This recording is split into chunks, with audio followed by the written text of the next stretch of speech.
Usually, you never want to compete on price.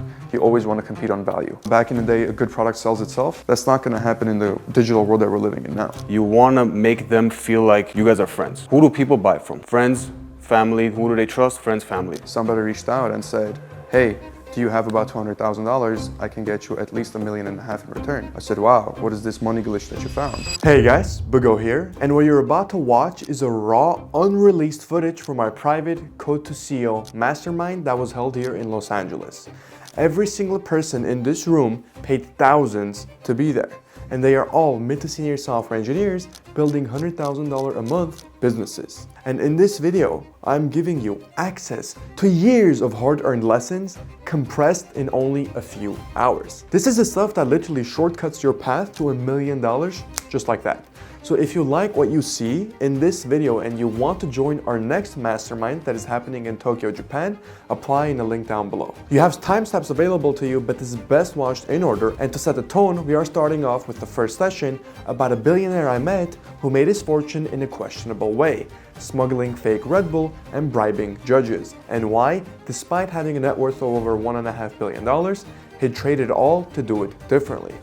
We talk about the one thing that most software engineers never define until it is too late: your core values. Because the moment that real money actually shows up, you will be tested. You will have a carrot dangled in front of you, and one compromise can change the entire trajectory of your life and the type of person that you will become. But what I want to talk about, what I want to start off with are values, core values, okay? And for me to talk about that, I'll first have to tell you a little story. So not too long ago, I went to if you guys remember the POS friend of mine who owns the 9-figure company. He invited me to, and he said, hey, let's go to for a few weeks, just get our minds off things. We've been working really hard, stressful, this and that. I have another friend of mine that will join us, and we'll go and just enjoy it. I said, not a problem. Fly to I get there on a Tuesday. They've been there since Sunday because I have work to do. I get there on a Tuesday and I see it's a house on beach. And it is the only house on that beach. And the beach is spanning for kilometers. You have, as far as the eye can see, there's not a single other property on the beach. So instantly I thought, okay, probably grandfathered in or very old house, was remodeled. And we meet the owner of the house. It ended up being a person named, he turned out to be a billionaire, about $1.5 billion in net worth. So I was of course fascinated by it. It was my first time ever meeting a real life billionaire, and specifically one in real estate, and one that did it more so the old school way. Not a tech entrepreneur, not, you get an evaluation and then you take it out. It was liquid, very much liquid. And I started talking with him. I'm like, hey, tell me a little about your story, how you made your first million, how you made your second million, at what age you did everything. And he told me. So, age of 16, he moves from Iran when the revolution happens to Jerusalem. But he told me that because he was Persian Jewish, he had a little bit of conflict with Jews from Jerusalem. They didn't like him that much. And what ended up happening is he was kind of forced to leave because he couldn't handle it anymore. So age of 16, when he goes there, 1 year later, 17, he moves to New York, alone, no family, nothing. Moves to New York, very interesting story, decides to go to the mob, and he used to be extremely wealthy in Iran before the switch happens, but when the switch happens, they left all their wealth, all the gold and everything there, so he lost everything. Goes to the mafia, the mob, in Italy at the the Italian mob in New York at the time, and asks for money, and places his last name as collateral, as this is who I am, I'm good for my word. The mob agrees and gives him $500,000 at the time that he can invest in what he wants to do. He buys a big parking lot complex in the Bronx area. And he tells me every single day he would wake up at 4 a.m. and anytime he saw an SUV, he didn't speak any English, he would go and say no, full, no. Just so he can have as many sedans as possible, so he can have as much space as possible, so he can make as much money as possible. So he does that for 2 more years. Age of 19, this is a time when, you guys remember those photography cameras It's like disposable ones where you can take a picture. It's like up to 20 photos or whatever it is. So this is when it's first coming out, and he wants to bring it into the States, right? And Jordan, brother, could you close the door? Oh, you did? It's still here? Okay, no problem. So he decides he's gonna go on a trip to China, right? He's gonna decide to go on a trip to China and find that camera, bring it back to see how much money he can make off it. On his way to China, he passes by Europe. And the year is 1988, and he sees this very interesting can in all the trash cans. It's Red Bull. He sees it, he's like, oh, what is this? He decides to go, buys it from the store, drinks it, loves it, and says, why is this not in the US? I gotta get into the US. But he still has a trip to China. So he continues on to China, gets there, and instead of asking the guy about disposable cameras, he asks, hey, can you make a replica of this Red Bull, same exact taste, same exact bottle, can you do it? Of course, the Chinese guy says, give us the money, we'll be able to do anything. So he liquidates everything that he has, his entire net worth at the time, and buys 2 million cans of this Red Bull, okay? Fake Red Bull. He decides to bring it into the US, and he's not able to because the US doesn't allow it. For reference, Red Bull enters US in 1997, late 90s. This is still the 80s, late 80s. He decides to bring it in through legal ways. They don't let him. So what he does, he takes it to Tijuana, across the border, sells it to wholesalers for $1 profit per can. $2 million.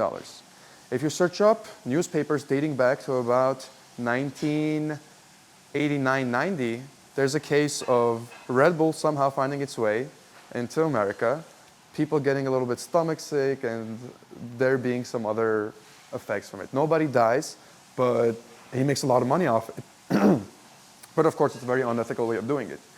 So the second I heard the story, I'm like, okay, I know what type of businessman he is. I know how he does business. There's certain lines he's willing to cross as long as he gets paid. So from that on, I kind of braced myself. I'm like, okay, what else is he going to tell me now what he did? He said a few other things past that. I'm not going to get into it. But the most important one was when I asked him about the house. He had turned that property into, I can't even describe, imagine like 5 times the size of this house, maybe even bigger. Huge, like over 40 rooms, over like 5 pools everywhere. He turned it into a giant mansion, essentially. So I told him, I'm like, how'd you get this? Because you sure as hell don't have any family here that you godfathered it in. And he said, no, actually it belonged to this woman, old woman, and the house was in her family for generations. And I wanted to buy the house. She wasn't willing to send it to me. So what I did was I wired her $2 million to her bank account. I called up the lawyers and said, we came to a verbal agreement. She's not holding her end of the bargain. He bribed the lawyers as well, took the house from her in court. So yeah, took the house from her, began renovation, and a bunch of other stuff. But why am I telling this story? He made a lot of money, enough to generational wealth. But at the very end of it, he said something very interesting. He said, I would give everything I have right now to be the same age you are, to be in the same position you are. And I thought it was because of a young type of thing. And I said, why? Is it because you regret the decisions you made? He's like, no, I don't regret anything. I would do it same exact way again. All I care about is myself and my family. I don't care what happened to anybody else. I didn't kill anybody, but he still hurt them in different ways.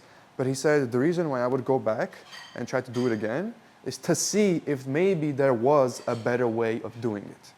If I had gone back knowing what I know now, could I have gotten to the same place without having taken those steps, right? Those unethical ways. I paused for a bit, I thought about it, I'm like, I don't really know the answer. I just told him, I don't know. Like, would you have been able to do that? For example, the Red Bull thing, he wouldn't have been able to do. It was almost 10 years afterwards that Red Bull came to the US, right?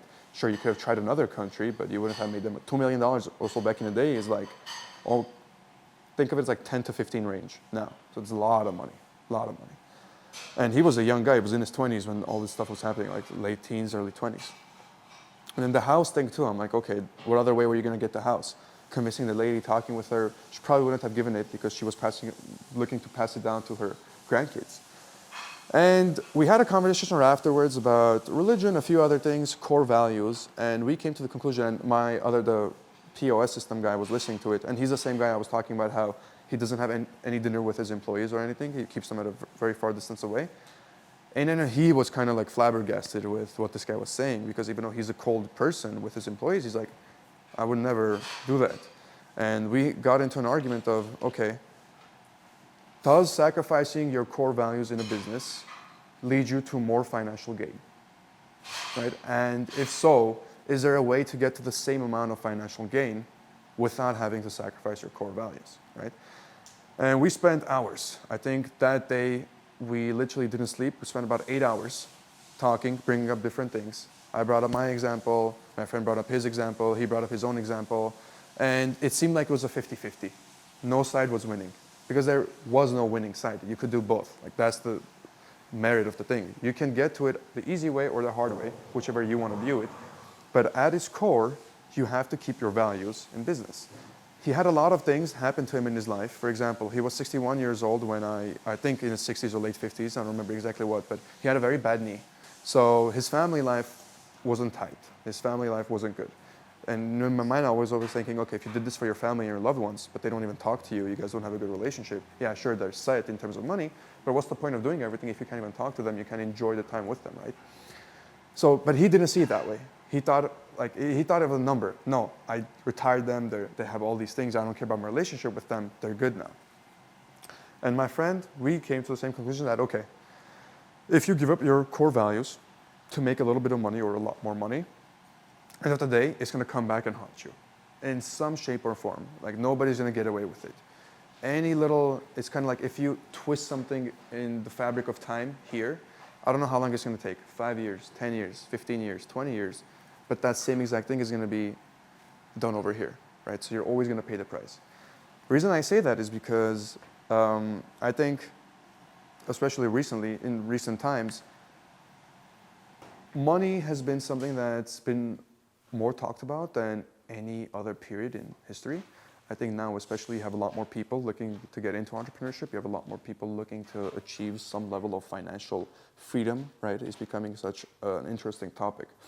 And it's always the stark difference between, okay, how much do I sacrifice my values to be able to make that money? Because sometimes you'll have to make decisions that you don't want to make, right? Something as simple as, yesterday we were talking about it, firing people. If it's not in your thing and you view it's not you as a person, you don't want to fire somebody, it's going to be a pretty hard decision. So to what extent do you go to? And with that, I'm going to connect it to what we're about to do, the exercise we're about to do, is your top 3 core values. What are your top 3 core values that no matter how much money or no matter the situation, you want to actually have it in your hands and never give it up? And for each person, it's going to be different. So what I want you guys to do is just take the notebook and 3 values, no more, no less. The top 3 values that you wish to preserve, and no matter how much money you decide to make or where you are now in 10 to 15 years, those 3 values stay the same. So go ahead and do that. We'll give it about 5 minutes. What are some examples of core values? Yes. Core values. So I'll give you my thing. I was faced with a situation where I could have made a lot of money, but me making that money was going to be at the cost of other people. For reference, I was invited to be an insider for a coin that I knew was going to get rugged. Right. I could have very easily hidden my identity and done it, but I knew if I did do it, karma was somehow going to get me. So I'm not like a big believer in karma, but I am a religious person, and I know if I do something bad, either my own guilt is going to eat away at me or it's somehow going to come back to me. So I said no to it. And that was just because I don't want to make that amount of money at the expense of another person, right? Not necessarily, like if it's a positive expense of another person, yeah, but if it's a negative expense of another person, that's a completely different story. So that's one thing, right? I don't want to bring somebody down so I can go up, type of thing. At least not intentionally, because it does happen unintentionally. Like if I just invest in a regular crypto or a regular stock, if I make money, that means somebody else lost money. That's how I get it, because money isn't just created, it's transferred from person to person. So if I made money, somebody most likely lost money. But that's the name of the game, right? I didn't go out of my way to do that to them. Whereas with the insider stuff, I could have. That's one of my core values that I operate with. The second thing that I operate with, which is a lot of where my vision is based around, is more customer centric. So if at all my vision or what I do in my business or the way I make money ever comes face to face with people and me having to sacrifice that human side of things, right? Where even if it's something as simple as firing, let's say, right? If I'll never fire somebody right off the bat, I'll always give either a warning or I'll always try to mend things. And even if they mess up really bad, like if I have a spy in my company and he's sabotaging everything, I'll still always give the benefit of the doubt. I'll revoke all access so they can't do any more damage, but I'll always give them the benefit of the doubt, tell them, hey, we're talking about the emotional and the logical argument type of things. But I'll always give them the benefit of the doubt because you never know what's going on with another person. Life just happens, right? We had this talk, Sandra, with regards to, you sent an email to somebody, they're not reading it, why, what's happening, are they ignoring me? Life sometimes just happens. Maybe a family member passed away, you never know. You don't know what's going on in their head. So you always have to treat that, and that's how I just view it with everything, how I would want to be treated, right? For example, I've had cases where, especially in the beginning, where I said, yeah, I'll send over a proposal, and I completely forgot about it or something. And they gave me the benefit of the doubt, like, oh, hey, I know we talked about the proposal, you forgot. They didn't say, I'm not working with you anymore, blah, blah, blah, blah, blah, right? So that's just two of my values. But you can think about what you stand for, what your values are. The reason it's going to be difficult is because you probably never even thought about it. You have to kind of look a little deeper into yourself to see what you will not compromise. But every single person has some things they will never, ever compromise. And the reason I say that is because you will be tested. 100% you will be tested. The time will come where you will be tested. You'll have a carrot right in front of you, or like a golden apple in front of you, and the temptation is going to be there to reach out and grab it, and you're going to have to make a decision, do I do that or do I not? Because the second you do that, now you become a completely different person. Now you're that person, and the way you do business is going to completely change. In some of your guys' cases, it might not be too applicable, but once you get to a high enough level, especially let's say 3 to 5 years from now where you're making a lot of money, you'll have a lot of these opportunities come up. You'll have people hitting you up, hey, I have this opportunity, $100,000, $150,000. For example, the other day, somebody reached out and said, hey, do you have about $200,000? I can get you at least $1.5 million in return. I said, wow, what is this money glitch that you found? It's like, oh yeah, we have freights that we can take and sell them. I'm like, how do you get the freights? Oh, I have a guy who can get us these freights. Okay, but where are the freights coming from? It's 23 tons of whatever the product is. Oh, he just has a way of getting them. So obviously, the freights were being stolen, right? They're being stolen, sold for about $20,000 a pop, being sold on a black market or on fencing it. That stuff happens everywhere. I'll get more into it later, but especially in LA now, what you're seeing, all the cars that you see, all the wealth that you see, a large portion of it, for example, most of the cars, people are either A, driving it for free or making money on it. Because there's a lot of loopholes that you can go around to drive these cars for free. I'll get more into that stuff a little bit later because it's going to be just too much information bomb. But just for now, put out your core values and what you're not willing to compromise in no matter the situation.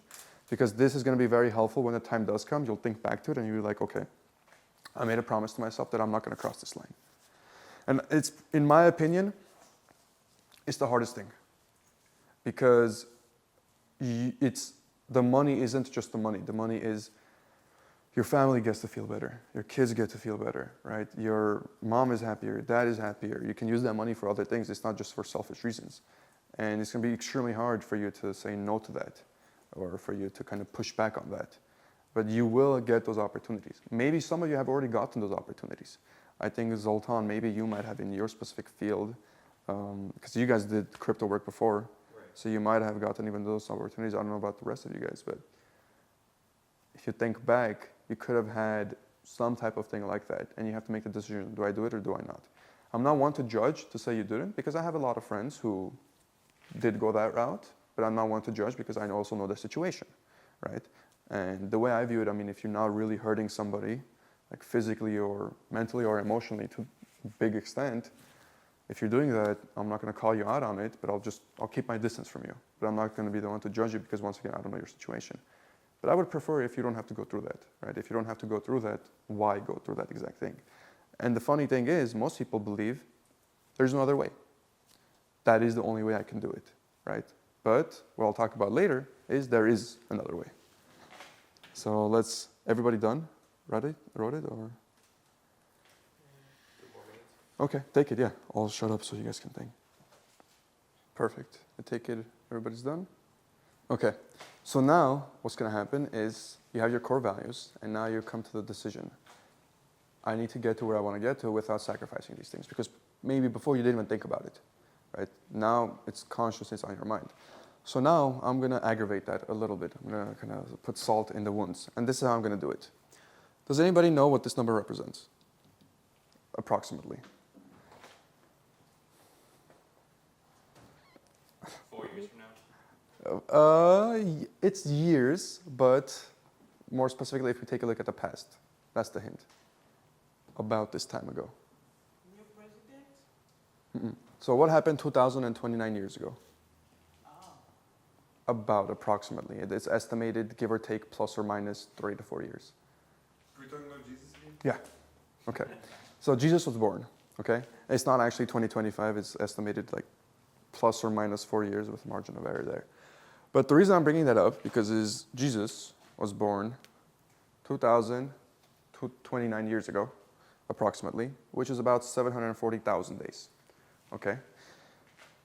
But who cares about 740,000 days? Well, this is why. We just talked about values and we talked about making money, right? In your guys' collective opinion, what would you say is a lot of money to make in a day? Where you would take a look at it and kind of, your brain would tell you, okay, there's no way I can make that much money. Like that's way too much. In a day. Okay, let's keep it somewhat realistic in a sense of it's like life-changing amount to the sense where even if you made that a month, let's say, you would be more than happy. 100 grand? Okay. Yeah, 10 grand. Let's start with 10 grand, but 100 grand a day, you would completely change your life, right? Like it would be way too much. Would you know what to do with it? Okay, let's multiply it by 5. Let's make that 500 grand. Would you guys say if you made this amount a day, you would be financially free? Wait, how much does Bill Gates make that day in his investments? So he makes about $1,300 every 11 seconds, or every 9 seconds, sorry, So 9 it's seconds. feasible. So would you say if you made $500,000 a day, you would be ecstatic? I mean, it would life-changing, right?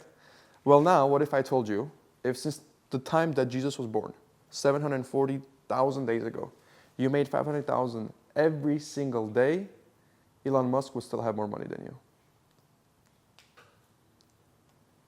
For 740,000 days, with his net worth of close to $400 billion, this would net you at around $370 billion. there's no interest here, so. Yeah, no interest, and this is all profit, you're not spending anything. 740,000 days. It's just too much money. 500,000 every single day. So now you ask yourself, how is that possible? How do you get to that amount, especially without having to sacrifice any of your values? And how did he do it? But the best question you can ask yourself is, it's possible. Because he didn't have 740,000 days. He only had, how old is he? 50s? 60s? 50s. There you go. And Isn't that 37 billion from 2019? uh, So that's from government contracts. yeah, government contracts, a lot of other stuff. But he's sitting now at about like 385 or 400 right now. See, and then he's going to get even more with the president and everything that's happening. So he's probably going to, he'll be the first trillionaire.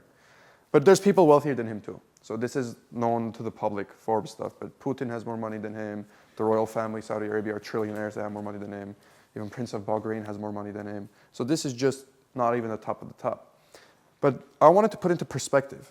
We all thought $100,000 a day. And for a fact, I also think $100,000 a day is a lot of money. And if I made that every single day, I would be very happy as well, right? I wouldn't know what to do with it, but I wouldn't mind it. But $500,000 a day, okay? Every single day, you do the math over the course of a month, that's 15 million. 15 million a month, right? 500K for every single day, and you still wouldn't have more money than Musk. So now you got to ask yourself, okay, how is that possible? Right? Because fundamentally, there must be something not quite wrong, but something you don't know. Because people always say, oh, it's time, I don't have enough time, or I don't have enough things, right? But let's turn this into a ratio. 740,000 to how many days is 50? 50 times 365, right? You're gonna get about, what is that? Yeah, there you go. So ratio-wise, it's not even close, right? So does that ratio make sense to you? Also no. So there must be something else that we're not understanding on a fundamental level when it comes to financial success, that we understand now at least time isn't the primary factor, right? Sure, time is important, but it's not the primary thing. If you had more time, it's not like you're gonna make that much more money. There's something outside of the time that gives you the leverage where he's able to turn this ratio into pretty much like shrink it by 1,000 almost, even more. So with that, it goes back to our why we did the value exercise, because most of you guys, you probably didn't even have this in your mind when I said how much is a lot of money in, I don't know, except Sanders, 100 million a day. outside of that, but 10K even, Demir used to 10K in a day, a very decent amount as well. I mean, 100K even, let alone 200, but 500K. So the reason I'm saying that is because whatever you think is a lot, whatever you think is the ceiling or is the limit, 10x at the bare minimum, 10x it, okay? You have to think extremely big. To the point where people outside of, if we go right now and talk to people outside, they'll think we're delusional. They'll be like, okay, yeah, these guys are delulu. They probably, George slipped something in the French toast or something, right? And they're thinking this way. But that's how you have to move, right? That's how you have to think. Because you have to understand that it's not bound by time. And the reason the segue I'm going to make is, well, before a lot of you joined, I said, I asked you what your goals are, right? What you want to get to, and I said all of this can be done in under a year. And you guys look surprised. And when you filled out your vision documents, you had 3 to 5 year plan. I want to get my first client, for example, within the first 18 months. I want to have my first $2 million business within the first 5 years. And when I told you guys all of that can be done in under a year, you look kind of surprised. But that's my next point, that you shouldn't be surprised. So I'm not gonna remove this one. Actually, I'm just gonna leave the days. And I want you to really just let these sink in, you know. It's not a small amount by any means. And I think visualizing it this way kind of puts a perspective on how much money there really is in the world and how can one person have that much. Even if you made 500K for 740,000 days, you wouldn't have nearly enough. You would be about 20 billion short. So do you think that this is all zero-sum game? Or that, I mean, wealth does get generated, right? There is a new car, there is more money in the economy, etc. Mm-hmm. So do you think that we can still do that, grow, but not at personal expense of anybody else, like without doing harm? Very good question. So on a fundamental level, I think if you want to make a lot of money, you have to impact people. Whether it's going to be a positive impact, whether it's going to be a negative impact, I don't know. But what I do know is if you want to make a lot of money, you need to impact a lot of people. Arms dealers. One of the worst things that happens. Drug dealers. One drug dealer kills about 540 people in a year. Right? So people might think drug dealers as innocent bystanders, but they kill more people than any serial killer has killed in the United States, for example. But nobody thinks of it that way, right? You guys probably didn't even know that. So there's all these things that it's all about, it's a numbers game. There's 8 billion people in the world. 8 billion is a lot, like a lot. It's to the point where your mind doesn't actually comprehend how many 8 billion is because you just get confused even speaking to 10,000 people. Have you guys ever been in like a stage of 10,000 people? Or like seen, like where's the biggest stage you guys have been at? It's the one I saw in the video someone shared that in Discord about. Oh, the rock in Metallica in Moscow, yeah. That was about 1.6 million people. But even like, I would recommend, you've been to Japan. Have you been to Shinjuku Station? Okay, so you know, it's the world's busiest station. About 3 million people cross it daily, like in and out. And if you just go stay there for literally 10 seconds, you'll see more people than you've ever seen in your life just walking through like that. So, and that's only 3 million. There's 8 billion people on the planet, right? So anything that you want to sell, anything that comes into your mind, literally any type of combination you could possibly create in your mind exists. In terms of a person like that exists with that personality, somebody exists that wants to buy that product. That's why at its core, the most fundamental thing is connection and communication. You being connected to that person. I can literally sell anything. You saw people with selling bath water. I forgot her name, but she was selling bath water. Yeah, I remember when I saw that, I literally thought in my head, I'm like, I know I was right about certain things, but even that, like I thought at least that wouldn't ever be sold. But there's a market for literally everything. You can sell everything. So we can grow without having to be arm dealers or drug dealers. Yes, yes. So that it refers to total addressable market, TAM. So that's why I say if you, anything under $100 million, don't even worry about if there's a market for it, because there is a market for it. The main difficulty is in how do I get to that market? Some markets are easier to reach than others. But even if you look at arms dealers and everything, what's their primary concern? Their primary concern is finding the buyers, right? But there always are buyers. Doesn't matter if it's some country in Africa, doesn't matter if it's a Latin American country, doesn't matter if it's the gangs here in LA or whatever the case, there's always going to be buyers for it. Their job is to connect and find that buyer. The more buyers they find, the more they can sell. But there will always be demand because there's 8 billion people, right? If you fundamentally understand the numbers game, and it's that anything you can think of, somebody has already thought about it, somebody wants it, and there exists a solution or a product for it, you then see the world in a completely different way, okay? So the fundamental thing becomes, it's not about what I create more so, like the product itself, but about if I do have that, how do I reach the person I need to reach, right? Because oftentimes that's our biggest bottleneck. Leads, finding leads. How do I get clients, right? How do I find the people that I need to go to? Because I know for a fact, I can probably sell this to somebody for $10, even though this is probably gonna cost like less than 20 cents or something. I can find a buyer who'll pay $1 for this, $10 for this, $100 for this, $1,000 for this, $10,000 for this, even $1 million for this. I can find somebody that will pay $1 million for this. It's just I have to look at the right places. And I can say, let's say Johnny Depp or Brad Pitt touched this or something, and then they'll be like, oh, okay, they'll buy it. There were people selling air from, I think it was a Kanye West or a Drake concert. For a bag of air got sold for $4,500. Like a plastic bag of air. So you can sell anything. It's just a matter of finding the person behind it, who. So when I talk about the who, why you should prioritize communication, why you should talk with everybody, why I said when all you guys came in, I'm like, if you want to get any pictures or whatever, ask around. If you want to talk to George or something for your own events later on, ask around. Make those connections is, once again, you don't know who's who. You don't know how they can end up being useful to you either as a buyer or a seller down the line, right? That's why it's so important for everybody to communicate one another, for everybody to be kind of understand what the resources are. The fundamental issue that we have in today's world, especially myself as a business owner, for example, I can help so many businesses. I'm not aware of them. I don't know where they are right now.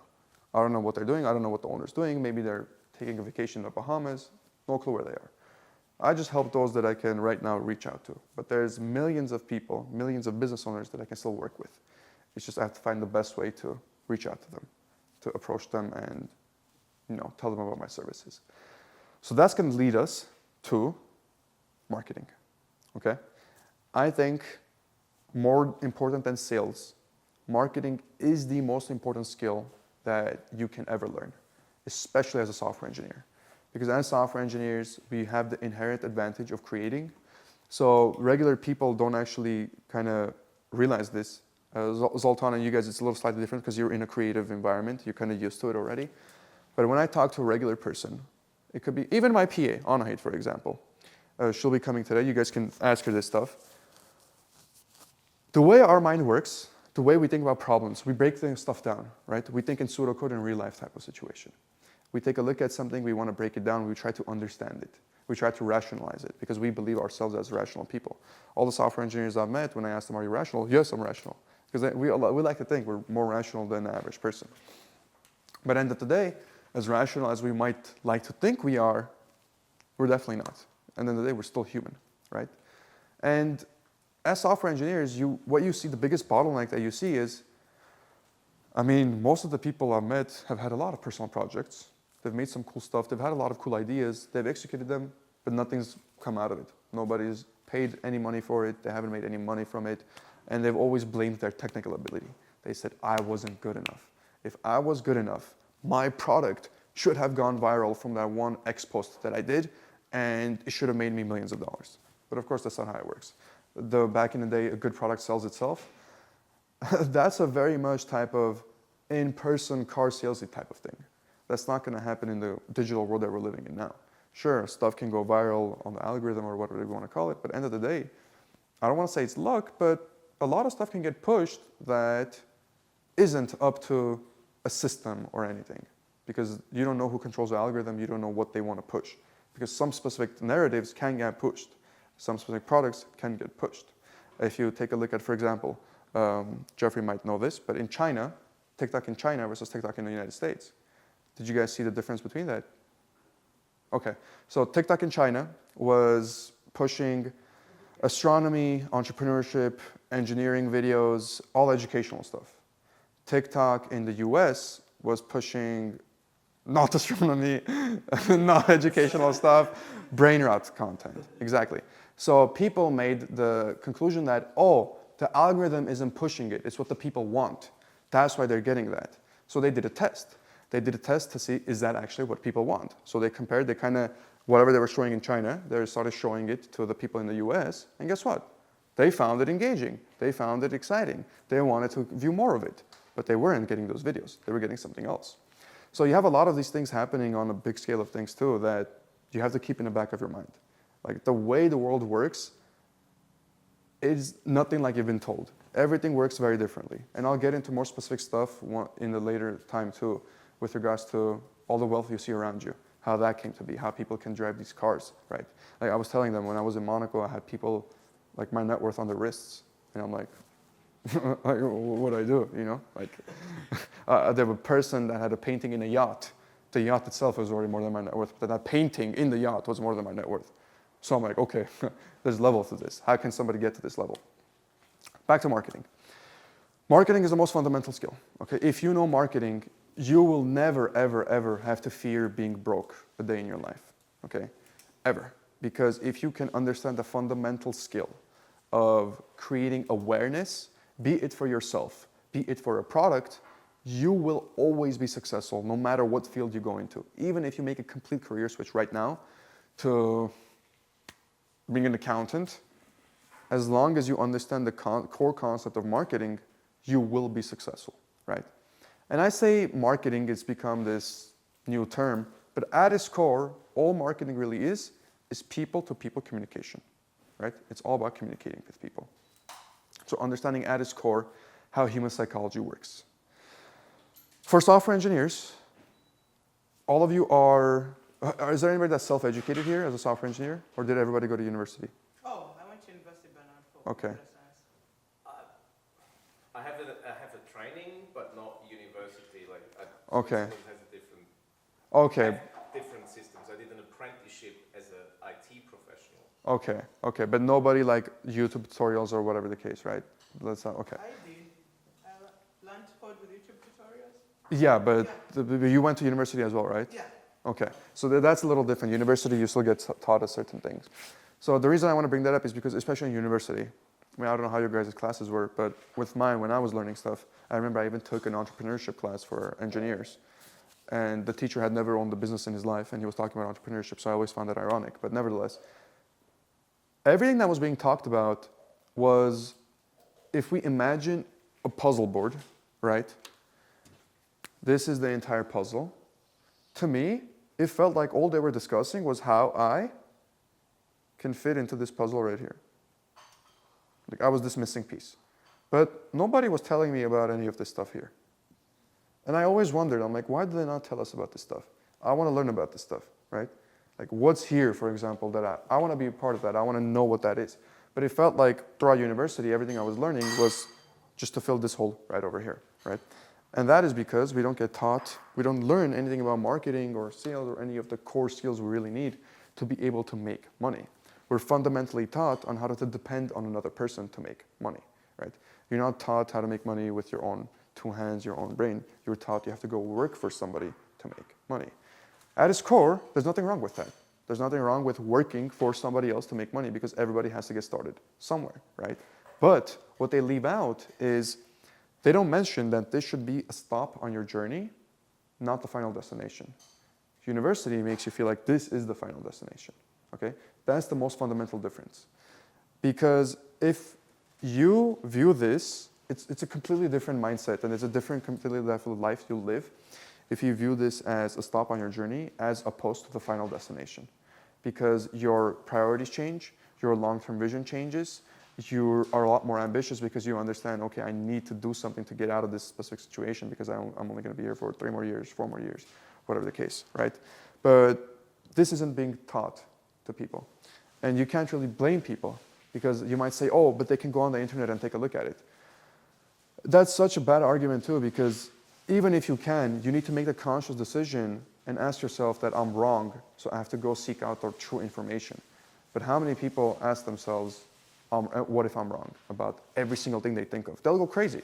Because but that's another thing too. Like if you tell this to a person who doesn't like being told that he's wrong, he'll go crazy because he'll be like, everything I knew is a facade, everything I knew is fake, right? So in university, we've been conditioned to kind of think this way. As a result, all of you guys are phenomenal technically, right? There's a reason you're here, and I told you guys you're able to get to where you want to get to because from a technical standpoint, you're amazing. You can figure problems out just like that, create a solution for it, use all the tools at your disposal. So you display a lot of skills that a business owner already has, but in a software engineering environment. How to be resourceful with different tools.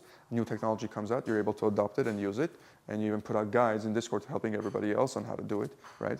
So all these little things that you guys do as a software engineer can be transferred to a business as a whole, right? But the fundamental skill that you need to make these tools shine, that's what's missing.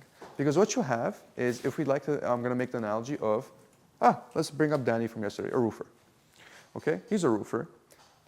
If he tells me go fix a roof, and it's me and him, right, and we're doing a challenge, who can fix the better roof? And I'm like, okay, Danny, you'll get the worst tools here. And I throw in the worst possible tools I can find, dirty, whatever the case. And then he gives me the best industry standard, top of the line tools. Who do you think will still do a better job at fixing those roofs? He is. So the tools will only matter if I know how to use them. Same exact thing in here. The tools, our technical skills, will only matter if we know exactly how to apply them. So I'm speaking specifically for software engineers, but in your specific case, your technical skills will be the content creation, videography, like even where to put that light, where to put the camera, all of that are technical skills that a lot of stuff goes into it, right? We might not understand what's happening there, but I know for a fact since I was doing this now, the lighting, all the different, what's it called? Camera settings, ISO, all that, there's so much stuff that goes into it that you don't see on the back end, but they have that specific knowledge as well. And every single person here has that sort of the knowledge behind them, right? They have the tools, they just need to know how to best use these tools. And I have found the easiest way for you to apply these tools to kind of back to that roofing analogy. The best way for me to even be able to compete with Danny is to be able to find as many roofs as possible to fix such that I can learn it ASAP, right? That's where marketing comes into play. So let's talk a little bit about the foundations of marketing and at its very core, what you want to focus on. Because, and I'm not going to talk about from a business standpoint only. I'm going to be talking about life perspective, right? Because everything we talk about business, we can talk about it during our one-on-ones. And if we have any questions afterwards for business, feel free to ask. But I'm going to give this in terms of just life perspective in general. So let's talk marketing. What does marketing entail? Well, first thing about marketing is awareness, okay?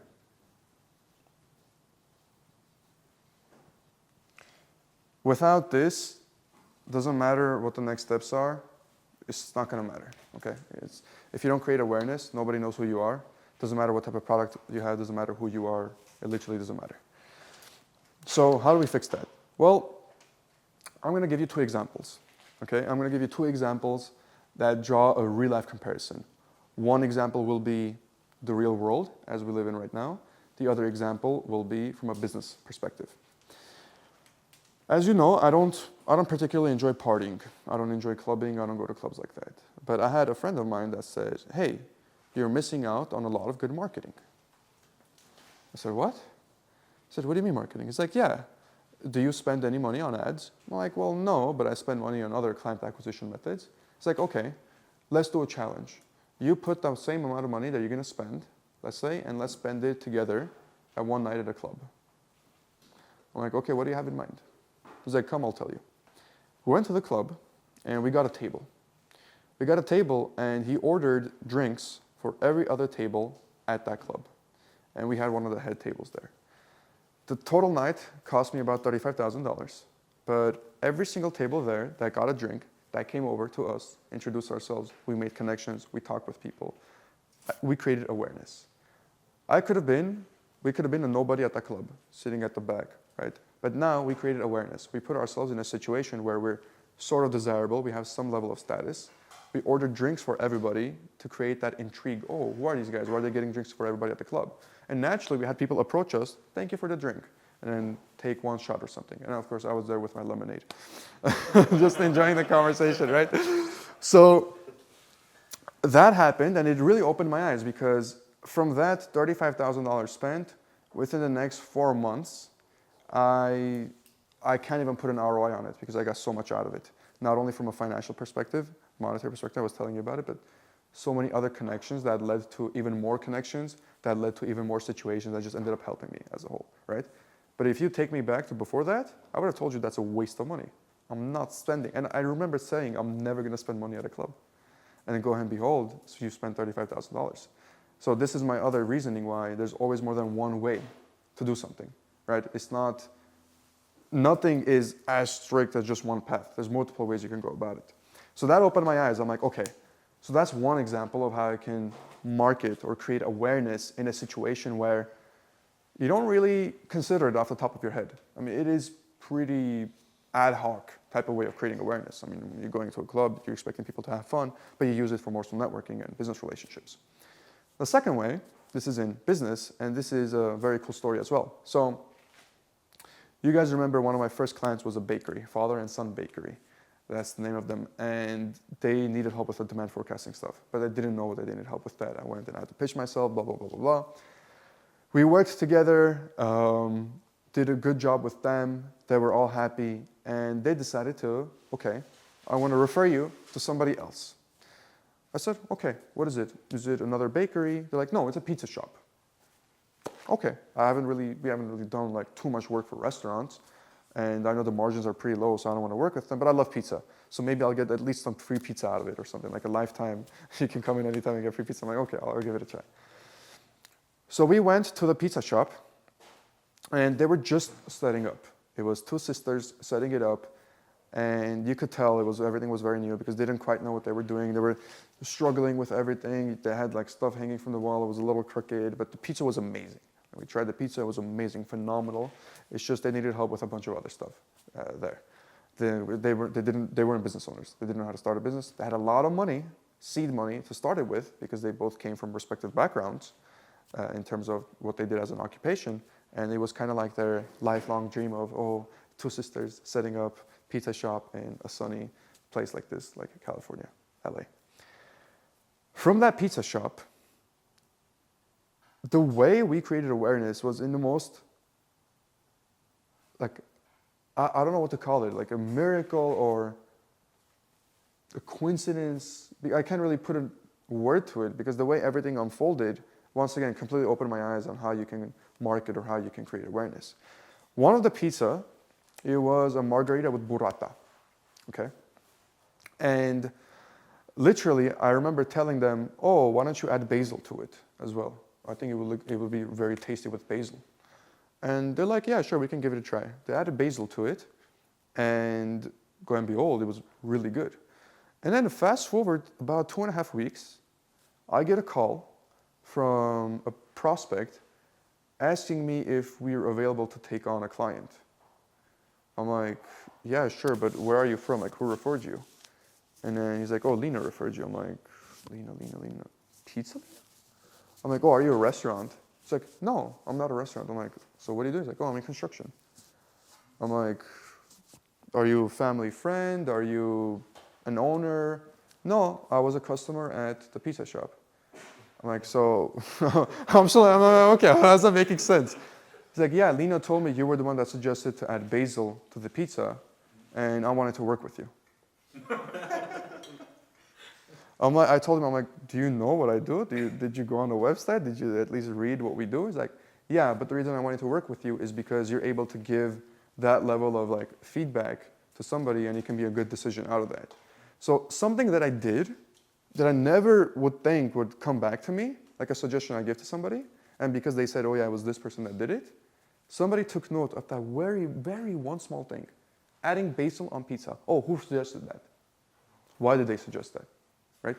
Something so nuanced that I myself, I probably wouldn't pay attention to that. I wouldn't even ask it, right? But once again, there are people who care about such small, intricate details. And that's the other key part of creating awareness. The smallest stuff that you do, the smallest things that you yourself might consider is not important, nobody's gonna care, there is always somebody keeping an eye on it, okay? In person, this can mean what you dress, right? What you're wearing, what car you're driving, all these different things can play a key role into it, right? What we think as being small, other people can pay a lot of attention to, right? The way you smell even, right? What cologne you're using, what perfume you're using if you're a woman, right? All these different things in a more in-person environment. For an online way, right? In an online level, having everything just down to the nitty-gritty details of, is my bio available there, or is my website, everything's proper over here, right?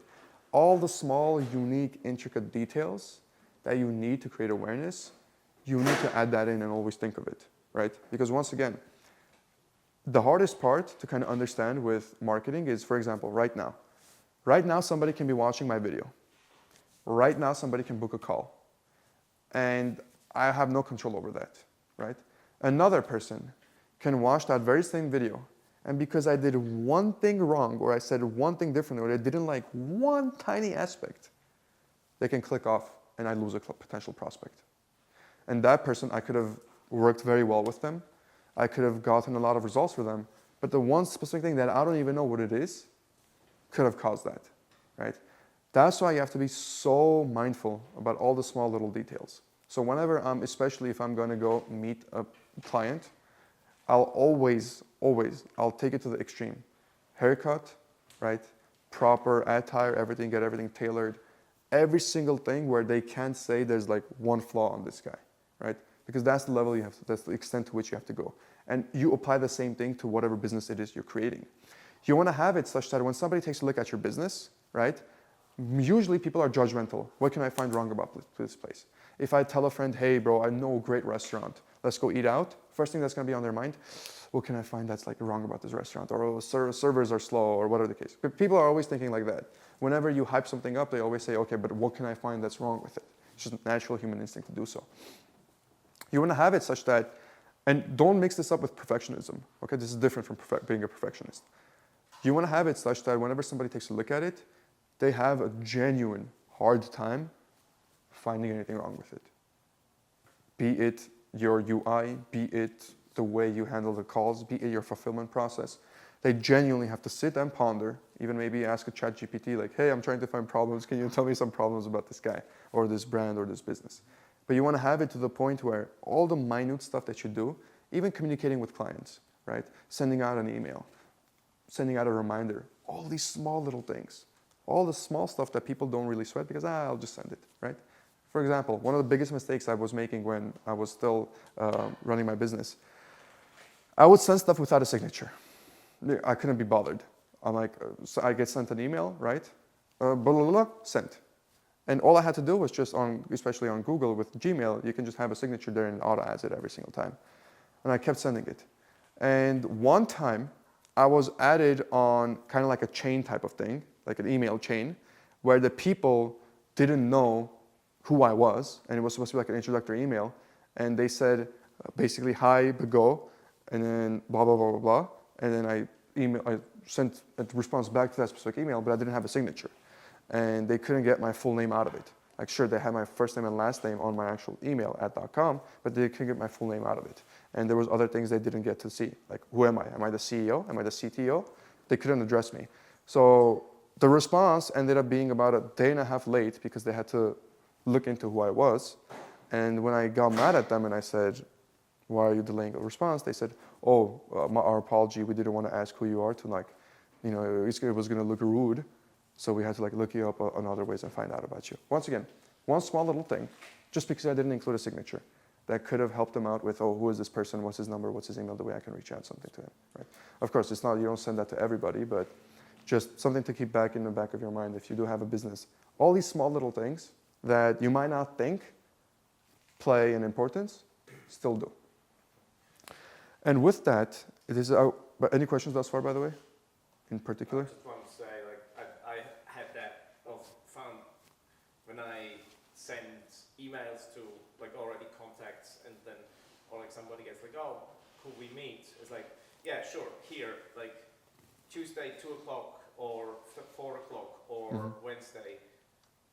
These work for me, otherwise please let me know a couple of times that work for you. And like already have a Google link where they can accept an invitation, and it just saves 7 back and forth to find the date. Because they can say, oh, 2 o'clock works, I take that. Or then they have to come back with giving me a time slot to work for them. But it takes me no time to give them 3 slots that work for me. And it just, coming back is much easier.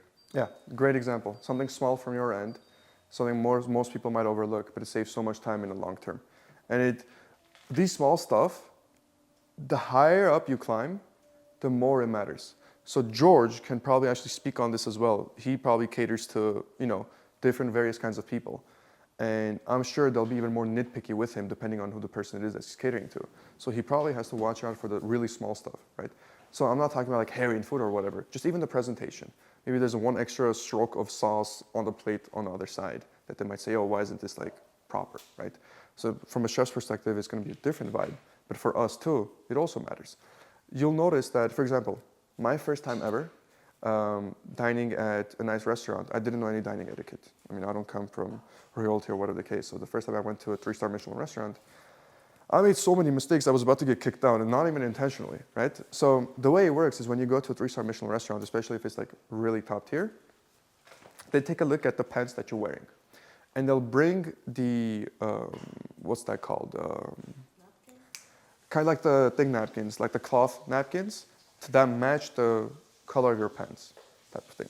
So if I'm wearing, let's say, this one, they'll bring this color. If I'm wearing white, they'll bring white. If I'm wearing black, they'll bring black, right? And when they come, when all the servers come, they kind of look at each other and they all pour the water or whatever it is they're pouring all at the same exact time. So it's like in sync. So everybody gets their water at the same exact time. You don't have to wait for them to pour it and then move on to the other one, move on to the other one. And there was a lot of stuff I didn't know. For example, dining etiquette when it came to the way you place your forks. Like if you put it the wrong way, it can mean I don't like the food. And I would always cross the fork and the knife like this, and that would mean I don't like the food. And I would always get bad stares. They would come up to me like, look at me like this. I'm like, is there something on my face? Like, what did I do, right? I didn't understand it. Or since I don't drink, they would come up and say, do you want wine? And I would say, no, I don't want wine. And they would look at me like I'm some barbarian. And then my friend had to explain to me, if you don't want wine, you just simply put your hand over the wine glass. That indicates that you don't want wine. You don't say it verbally. It's not like high etiquette. It's not high status. I'm like, damn, my bad for speaking, bro. But like all these small little things, right? Especially if you're with a person who might judge you on these small things, they might say, oh, look, he's barbaric, or look, he doesn't understand these cultural intricacies. And they can make that judgment and basically decide that you're a low status or low class and not deal with you, right? Of course, this was specifically for a Michelin thing, but if you put it into another perspective, you can apply the same exact way. Smallest stuff.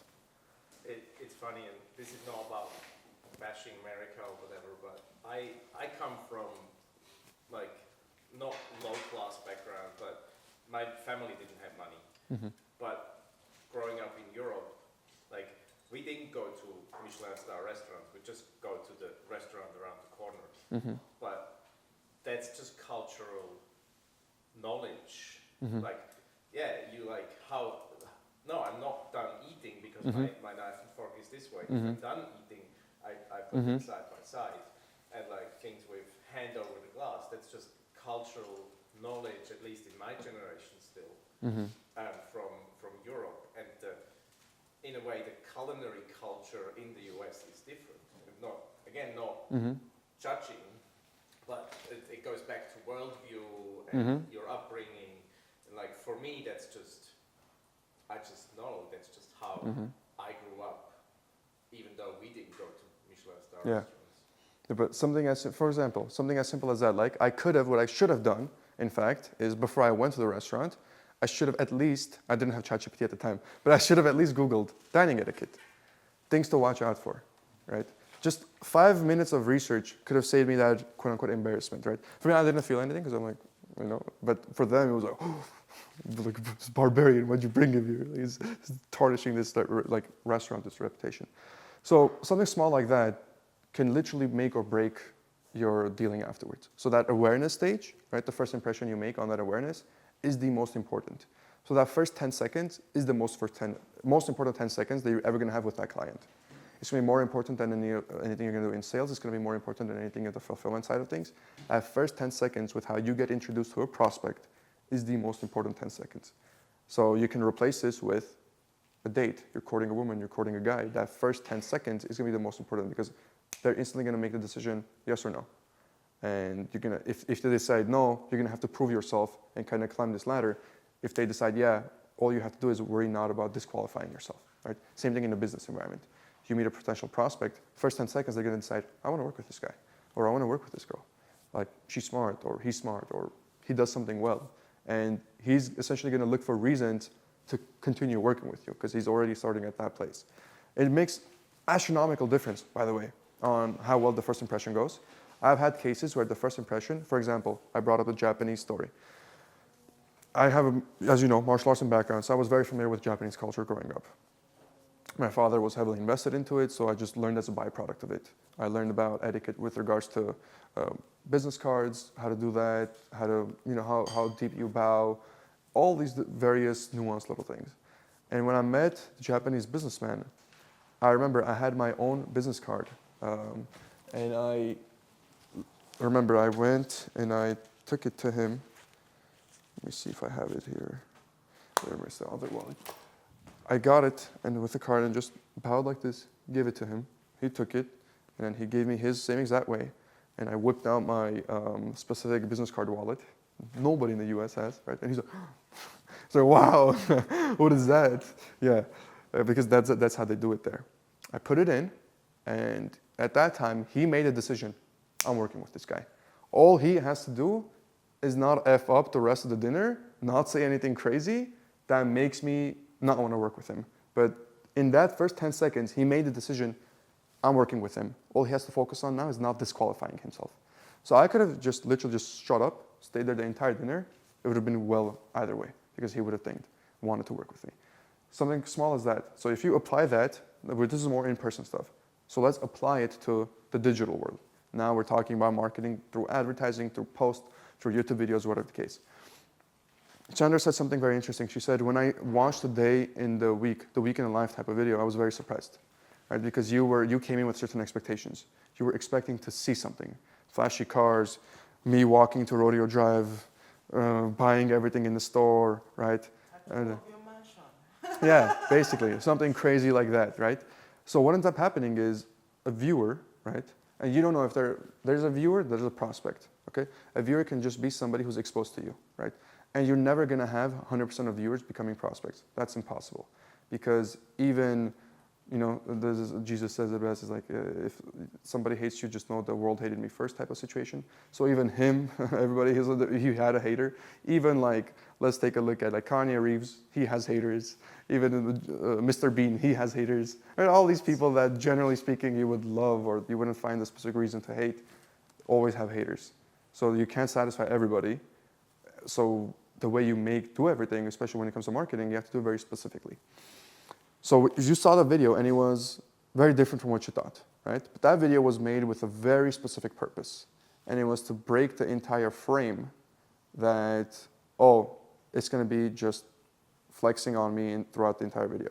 Instead, what you saw was, wait a minute, he's doing normal things like I'm doing, right? And that was the message of the video too.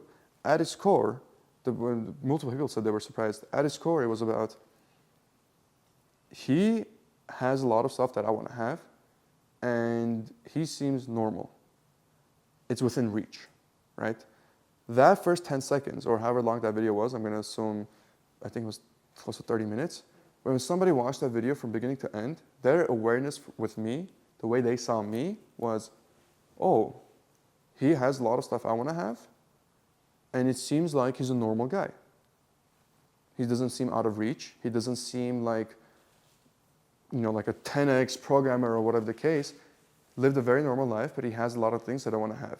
The financial freedom, the time freedom, to being able to travel whenever, right? All these different things. But that was a very intricate video. Now, if I wanted to attract a different audience, if I wanted to attract a younger audience, okay, I would have made a completely different video. I would have taken out one of the supercars, gone to Rodeo Drive, made a shopping spree video, spending 10K at a shopping thing, because I know that's what will create awareness for a younger audience. Because especially nowadays, a younger audience is a lot more hedonistic. They want a lot more material stuff. But I know the more you mature, the less you care about that stuff, and more you value not necessarily materialistic things, but that freedom behind what that money can give you. So whether it has to do with your family, whether it has to do with just your own comfort, your own time and location. That's why those videos are so different. And that's actually what we've been talking about with regards to the content is we've had situations where we can make content like that. So I've been to places where I'm like, but I'm choosing not to because I don't want to give off the wrong awareness type of situation for people, right? Because people can, even if I go at it with good intentions, this is another thing for marketing, you can go at something with good intentions, but people might still misunderstand it. So whether you're running ads, whether you're creating organic content, whether you're reaching out as a cold email, whether you're going to people in person, your intentions at its core don't matter because you can have good intentions, but if somebody misunderstands it or construes it to something else, it's going to go bad, right? Best example I can give. In one of the videos I said, if you're not willing to sit through this video and spend however long you need to spend to watch this, then don't even bother watching this video because it's not for you. I had people email me, wow, I love that you said that, it motivated me to watch it. And then I had death threats. I had literal death threats that I got sent over email for saying that. So two complete opposite things. One person, same message, right? One person took it really well, motivated him to continue watching it, finish it up.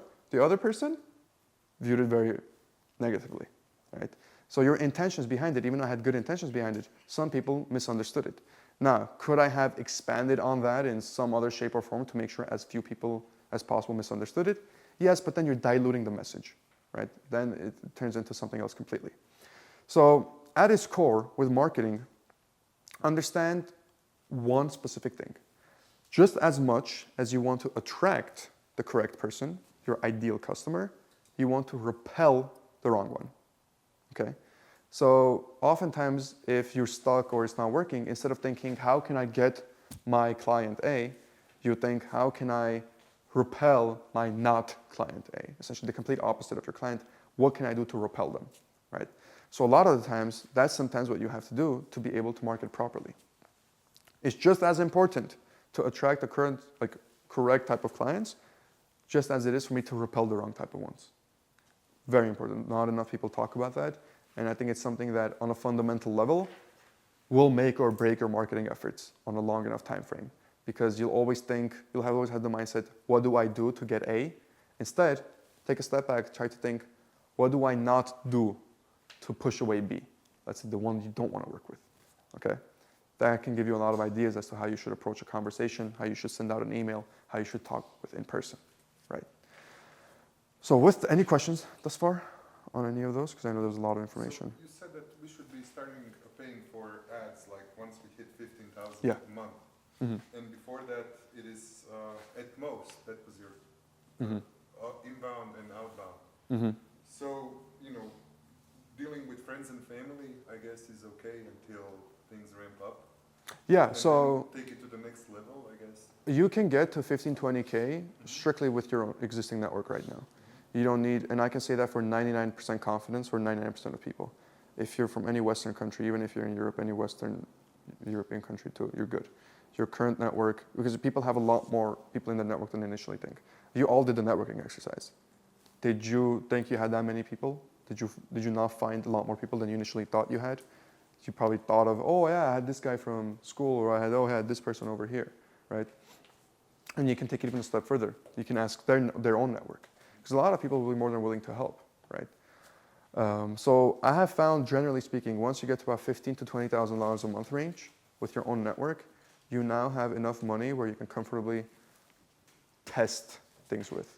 So test advertising, test organic content, things like that, right? So you can do stuff with this. So, okay, this stuff requires a little bit more cash flow to be able to pull it off, but that's essentially what it's mainly used for. But you can get to a respectable amount without any type of crazy outreach or whatever the case. Just focusing on your existing circle, joining local Chamber of Commerce events, going in person, building those relationships. Because once again, it's only 1 or 2 yeses that you really need. Marco, unfortunately, he's not here, but I mean, he changed his life in 2 weeks range from one person, 1 yes. And now he's pretty much set. Like I don't know where he's going to be in 5 years from now, but if he continues where he's at now, he's pretty much set. I don't see what else he's going to have to do. We're on talks with him to start something of his own on the side as well. But I'm telling him, I'm like, the situation you're in right now, I would capitalize on it as much as possible with the circle you're in, the people you're surrounded with, the opportunity that you have, right? So once again, you don't need to reach out to everybody. Just in initial stages, you don't need to be Google, you don't need to be a Facebook. Forget about that multi-billion-dollar conglomerates. Just one person, right? You work with that one person that will lead you to your second and third. And you'll get to a point, I guarantee you, every single one of you here, in the next, like let's say 6 months, after 6 months, you'll have the problem of, I have too many clients. Like, I need more people. I need to hire more people to be able to provide services for them. Because that is how it works. It's very organic with how everything works, like a business grows. We saw that on the agenda type of thing. So this is going to be more an interactive type of breakdown. This is where I shut up, and then it's a little bit about you guys talking, but more than that, it's finding out what exactly prevents you from getting to where you want to get to. So the marketing stuff, we covered mostly everything, all the takeaways. Now let's go back to our value exercise that we did, okay? For our value exercise, we wrote down 3 specific values that we are not willing to give up and that we want to uphold when we do business in. And what I want to do is for every single person to just kind of say it out loud, and then we'll do a deep dive into something specific afterwards. But go ahead and get started. What are your 3 core values? Perfect.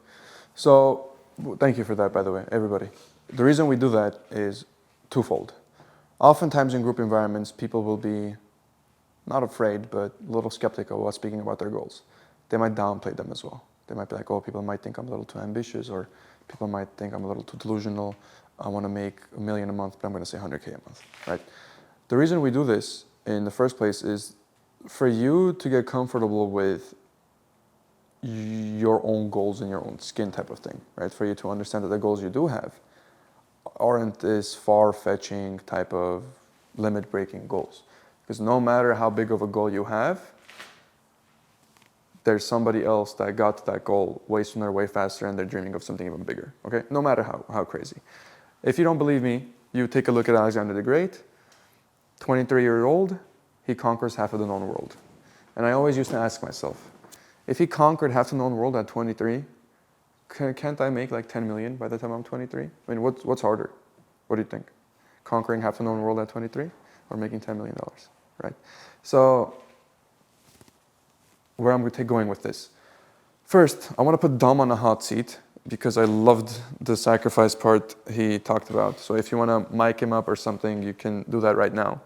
But I think very important thing he brought up, because I'm going to spend a couple of minutes talking about that. You would enjoy this as well. We already talked about this thoroughly. But very important that we understand the sacrifice side of things, because I believe there's a lot of misinformation around it and a lot of false dogma behind what quote unquote sacrifice really means and what you have to give up to for a business. A lot of people think they have to give up family time. One of the most questions I get asked on these calls is, how much time is it going to require me? I have a family and kids, right? And I have to explain to them, why are you going into this thinking you're going to have to sacrifice time with them, right? Why is it like a negative that you're thinking, like, I'm not going to see them? It's already preconditioned in their minds that a business automatically equals less time with family. A lot of this from Hollywood movies, right? You see it, a lot of the stuff, but on a fundamental level, this is all incorrect, okay? And it's very much depends on how you approach it and how you do it, because it's the complete exact opposite for me. I sacrificed, quote unquote, sacrifice things, but if you view it as, what does a sacrifice actually entail, right? Sacrifice is, you gave up something good for some other thing that's good, right? But if you give up something bad for something even better, can you call that a sacrifice? I wouldn't call that a sacrifice, right? And I'll explain on the grand scheme of things how this applies and the way you're supposed to know. So, ready? I'm glad we're keeping up the thing with me going first. So. Okay, yeah, perfect. Go on in. Yeah.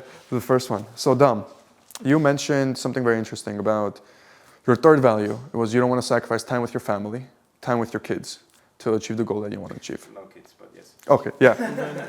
Basically, family, primary family.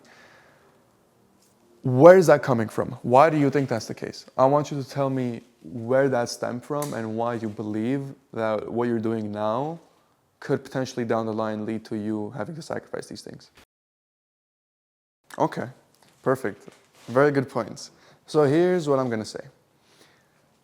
When you say spending time, does the quality of the time matter, or is it just time with your wife? For example, you guys are sitting at a couch. Is that any different from you going on a nice trip to, let's say the Bahamas, enjoying 2 weeks there? Is the 2 weeks there the same level of satisfaction, the same level of serotonin in your brain as the 2 weeks you spend laying on a couch watching a movie? No, it's not the same. No, it's the same. Yeah. Like sitting or laying on the couch watching a movie together on Sunday night, like that's also very good. But being able to go and like what we did 2 weeks ago, or a week ago, go to Dominica, stay in a really cheap apartment, but like that's higher value for me. Perfect. So this is where the sacrifice portion comes into play, okay? We like to think if we're sacrificing time working on our business, that we're sacrificing time with our family. What we're not realizing is we're sacrificing poor quality time. Now, I'm not saying you spending time with your kids or wife right now is poor quality. No. But in a few months, compared to what you will be doing, it very much is poor quality. I'll give you a perfect example. I love traveling, okay? And when I was working on a business, I didn't know anything I was doing, so I would spend 18-hour days grinding, and sometimes I wouldn't even sleep. Everything was messed up, but I didn't see anybody. I didn't talk to any of my friends, right? Once I saw the level of success that I saw, I said, I've had enough. I'm taking my friends that I haven't talked to in a while, and we're going on a trip, right? We did an entire Europe trip from Greece, Mykonos, Santorini, Milos, all the different islands, Switzerland, Swiss Alps, everything. We did everything in a span of about 2.5 months. And that 2.5 months literally made up the past year and a half that I hadn't spent any time with them. That 2.5 months made our bond even stronger. We have so many memories that we think back to during that trip that we did. And it made our friendship even stronger, and it just improved the quality of the relationship overall. I couldn't have done that without money, right? And without time freedom. More than anything, put the money aside, I couldn't have done that without time freedom. There's no way I'm taking off 2.5 months off work. I'm getting fired if I try to do that, right? And if I do get fired, then I'm gonna have to worry about the money. But this is what I mean by sacrifice. You cannot think of what you sacrifice now as equivalent to the experience you're gonna get in a few months. It's not. The ratio is way too off. The 1 hour you spend now or 1 week you spend now with your wife, in a year from now, that 1 hour, that 1 week is going to be at a completely different setting, in a completely different environment.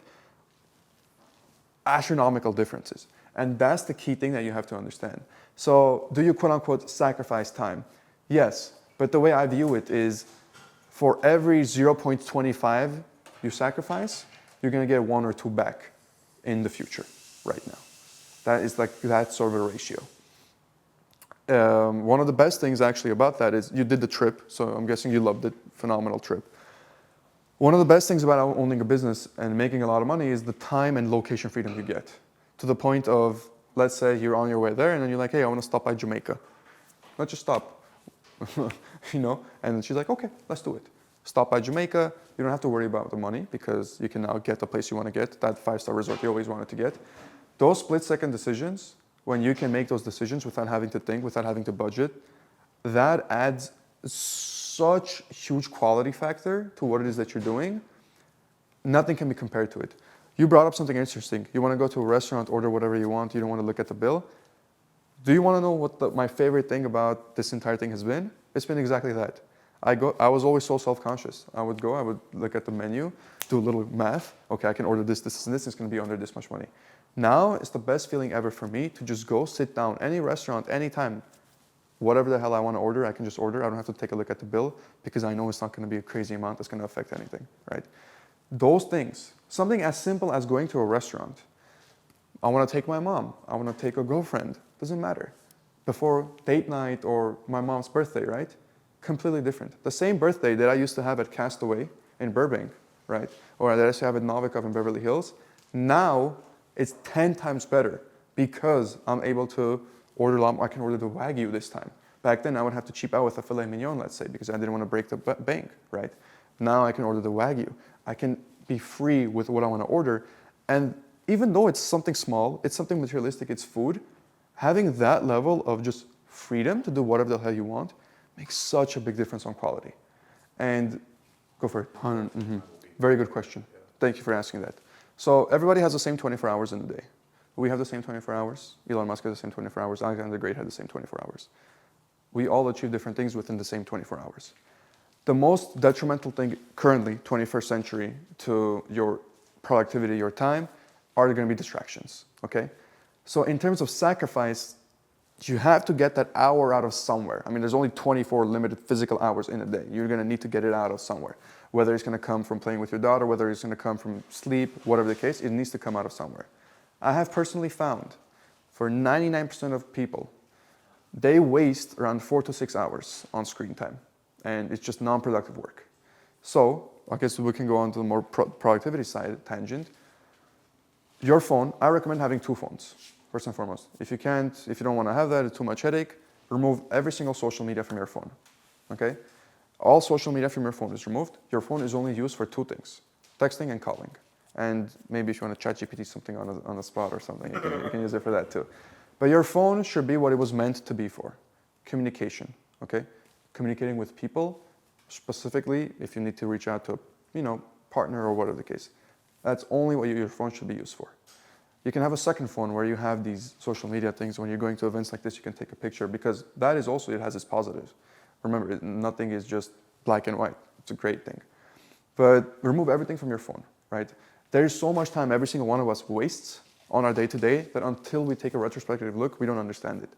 I used to spend, I didn't have social media, right? And I didn't use my phone or anything, and I thought I was being productive. And one day what I set up is I was doing a time-lapse video.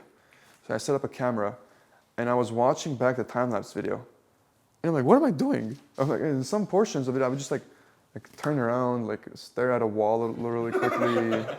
And I would just like stay frozen on the screen.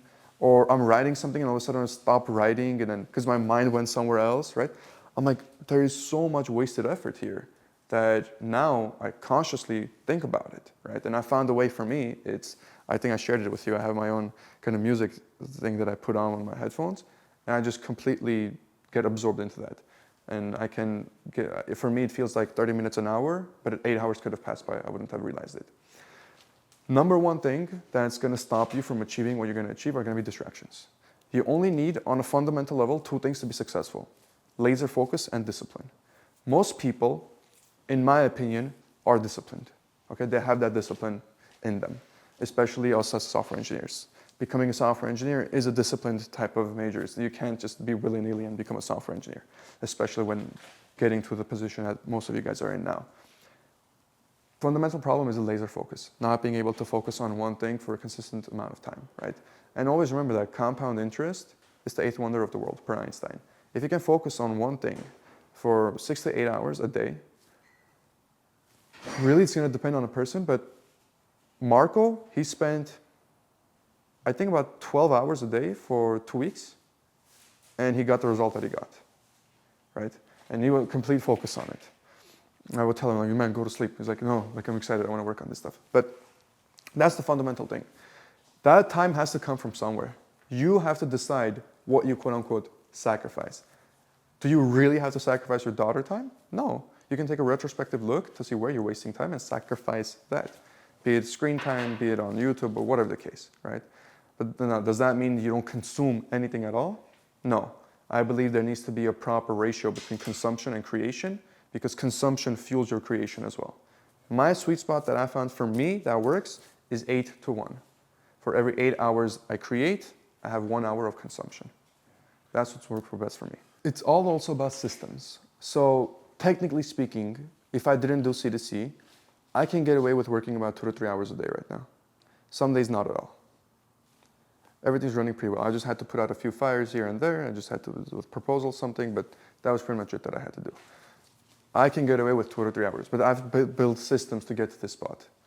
What it took to build those systems took a lot of time, but if I had myself as my mentor back from the future that came in, I wouldn't have to go through all that I went through, right? So in terms of how many hours do I need to work to achieve a certain result, understand that it's not necessarily the hours you put in, it's the productivity, like what you get done. It's the result that comes out of it. And systems help you with those kinds of things. There's a reason why, I think it's called a three-hour workday or something, that people can work. I've met many individuals who are either A, complete workaholics, or B, I'm like, bro, how are you rich? Like, what do you do all day? Like, we might go on a trip or something together, and I have a couple things I do here and there, and hey, we're going over here. I'm like, oh, it's like 7 a.m., what are you doing? Like, where are you going? Oh yeah, I'll do my stuff later. And they don't work because they've set up systems where they don't need to. So from the side, you might look like, oh, look, they're lazy, but you don't understand the systems that they built up on the back end that allows them to do that, right? So a lot of this stuff, if you guys are familiar with Tai Lopez, do you know who that is? Yeah. Okay. So he does pool parties almost every single week here in Beverly Hills. He rents a mansion for about like $75,000 a month, and he literally does nothing, okay? So if you see what he does, his entire work is just going on camera. He has an entire team doing everything for him. He has sales girls that call up, do everything. They got the market, the actual spots at the Mastermind type of thing he holds, right? And he literally has to do nothing. So in terms of if you went to Tai Lopez, how many hours do you work? He would tell you, well, I don't really work. I just do stuff. Like somebody comes up to me and says, hey, we're having a pool party.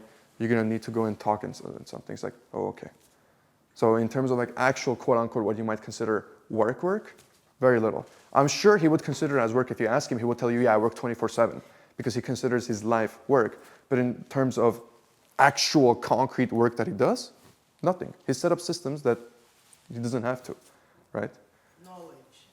Yeah, I mean, but that's the most fundamental thing. It's the possibility, it's the leverage that you can have, the leverage that you can create.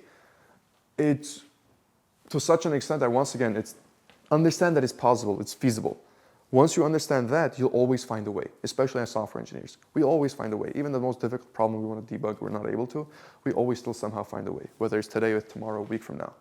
But the possibility is we know it's possible. If we know it's possible, we'll always find a way around it. That's the thing with the available work will fill the available time, right? I gave a talk at the business lunch group meeting on Thursday in Mobile that had a 15-minute talk, and the night before I was working on my routing stuff, and I was like, I need to do the presentation. I was like, I just didn't get it done. So in the morning, I had an hour and a half. I mean, it's a 15-minute talk. I know what I'm talking about. I don't need that much time, but in like 45 minutes I had the presentation ready. Because it's like, okay, I have an hour and a half, then I need to be in the car, otherwise I'm late. It's like, okay, phone's over there, browser is closed except for the tabs that I need, and just like focus. But I think going back to the question before, it's like I think you should spend the time with your daughter, and maybe it means that you spend an hour or two less a day working on your new business. It might mean it's taking a little longer, a few months longer to reach the 15,000, 20,000, 100,000 a month, but you still get there. Yeah, very much so. Because it's never a time issue. Once again, it's not a time. People say it's a time issue or energy issue. For me, it's a knowledge issue, right? Elon Musk isn't where he's at because he put in a lot of hours to work. Yeah, he did. He's a workaholic. But if you just, especially now with the Neuralink, you just transfer all his information from his brain to me, I'll be able to do what he's doing, right? I don't need to put in that many hours to learn everything. Again, it's a knowledge gap. That's primarily what it is. The fundamental difference is the time and effort you really put in is to get that knowledge that you need. But if you get that knowledge from somewhere else, and this is once again what's so quote unquote overpowered about communication and speaking with people, is because you can skip so much progress with one. Marco, as a perfect example, right? Because he met that one person and got that knowledge gap filled, completely changed his life now. So, go ahead. That's even what the LLMs now do, right? DeepSeek essentially did distillation of ChatGPT. Like they did exactly that. They pulled the knowledge out of ChatGPT to build their model.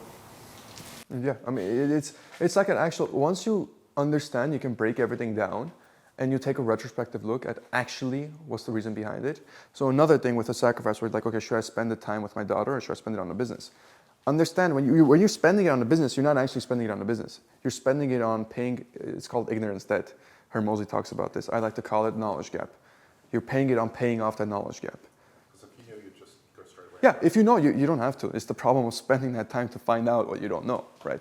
And that's really what's gonna quote unquote kill you. However, I was telling him, there's a lot of stuff you don't want to sacrifice. You don't want to, so for example, in a specific case, he asked, well, do I not like date people? Do I not go out on dates? Do I not go out with my friends? Do I not travel? Do I not go to restaurants? I said, no, those are all very important things you need to do. You need to be aware. You need to be knowledgeable about life in general. You need to know how to handle yourself at dates. You need to know how to handle yourself at good restaurants. You need to know how to be in a group of friends, right? All those things teach you specific life lessons. Group of friends, you end up in a difficult situation. You guys did something stupid. You have to get out of it, right? All that stuff teaches you things. Going on a date, you learn about women specifically. You learn about different other stuff, how to talk with them, you know, how to mingle in general, and then ended up in a business. It might lead to a business opportunity as well that you don't exactly know. So everything that you do in terms of like that, is it a sacrifice? Is it a waste of time? I like to think of it, Danny said it perfectly, he sees himself as a sponge. So still do those things. Just be a sponge in those situations. Take as much out of it as possible, right? For example, well, to take it back again, when everybody arrived, I said, be as resourceful as possible. Use all the opportunities you have around you. Use all the resources you have around you to whatever it is, be it for your own Instagram, be it for your own personal brand. You want something, ask for it, do it, right? Because that's the fundamental key about it. It's nothing is quote unquote really as big of a waste of a time as it actually people make it out to be. Because if you're conscious about what you're doing and you try to absorb information, be it what I want to do and maybe what I shouldn't do, you'll learn a lot from it. Even something as mundane as maybe spending an hour playing a video game, right? People might say it's a waste of time, but if you really take a retrospective look at that, it could be very beneficial. Maybe just that 1 hour could have a beneficial impact on you. So don't view things as black or white.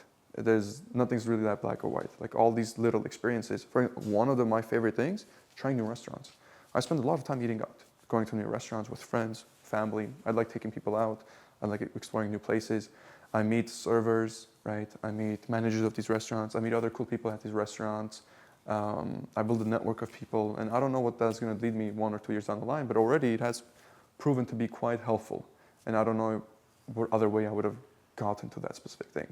So all these things that you consider a sacrifice or a waste of time, it's really not. It's just how you approach it. There's a good saying, it says, life is less about what actually happens and more about how you react to what happens. And that's very true. It's less about what actually happening right now or like what you're seeing, and it's more about what you're taking away and how you're reacting to it. Because even in the worst situations, you can still take good stuff away. That makes sense? Yes. Okay, perfect. Yeah, I mean, fundamentally, you don't have to sacrifice the daughter time. All that stuff is BS that people feed. That's not exactly what I mean. It's about a middle way. Yeah, yeah, you can. I mean, it's depending on waking up early. To me, that's not a delusional thing. You waking up early does give you more hours to put into it, and as long as you're productive in those hours, right? You don't get distracted. And You get there. high motivator would be at the end of that when you do have these systems, then you've got more time. Yeah. Oh yeah, that's the thing too. Systems are extremely important. That's why I was urging everybody to start using ChatGPT, because saves you so much time. It's just cursor on coding. I mean, it's night and day difference. That's only for coding tasks, but I use it for. We have it for our thumbnails and a lot of other things in business environment, but I have it integrated in my personal life as well. Like for example, Anna, my PA, she's like, AI doesn't like me. Like, I'm like, because you don't know how to prompt it, you don't know how to use it. But I'm making her now use it properly. And she's like, oh, yeah, I can do so much stuff with it. I'm like, yeah, use it, create systems with it, such that you're better able to kind of free up more time. Sounds like we just need to have that one ongoing conversation with AI. I want a business, break it down. I mean, it's once you get started with it too, once you get to a certain point, everything that I'm saying will click, and it'll be like, right now your guys' path is like this, and then once you get like this threshold of like, so whatever it is, 15K, 20K, it will click, and then you'll just instantly go that way. And that's the best thing about business too.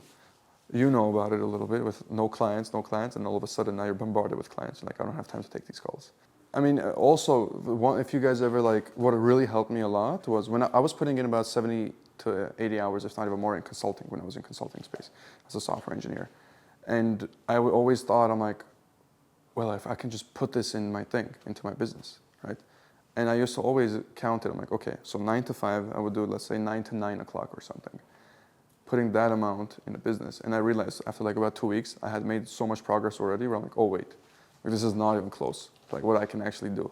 So imagine those 4 years of 40 hours every single week you're putting into a business, and 40 productive hours. You're locked in, you're phones away, you're actually concentrating.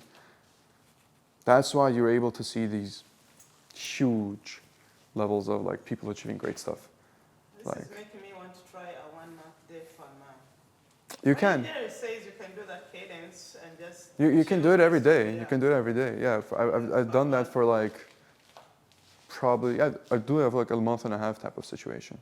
People Yeah. are saying monk mode, this is different. This You don't is need, different. no, it's all, all of that is BS, okay? It's all just a pretty way to wrap it up, right?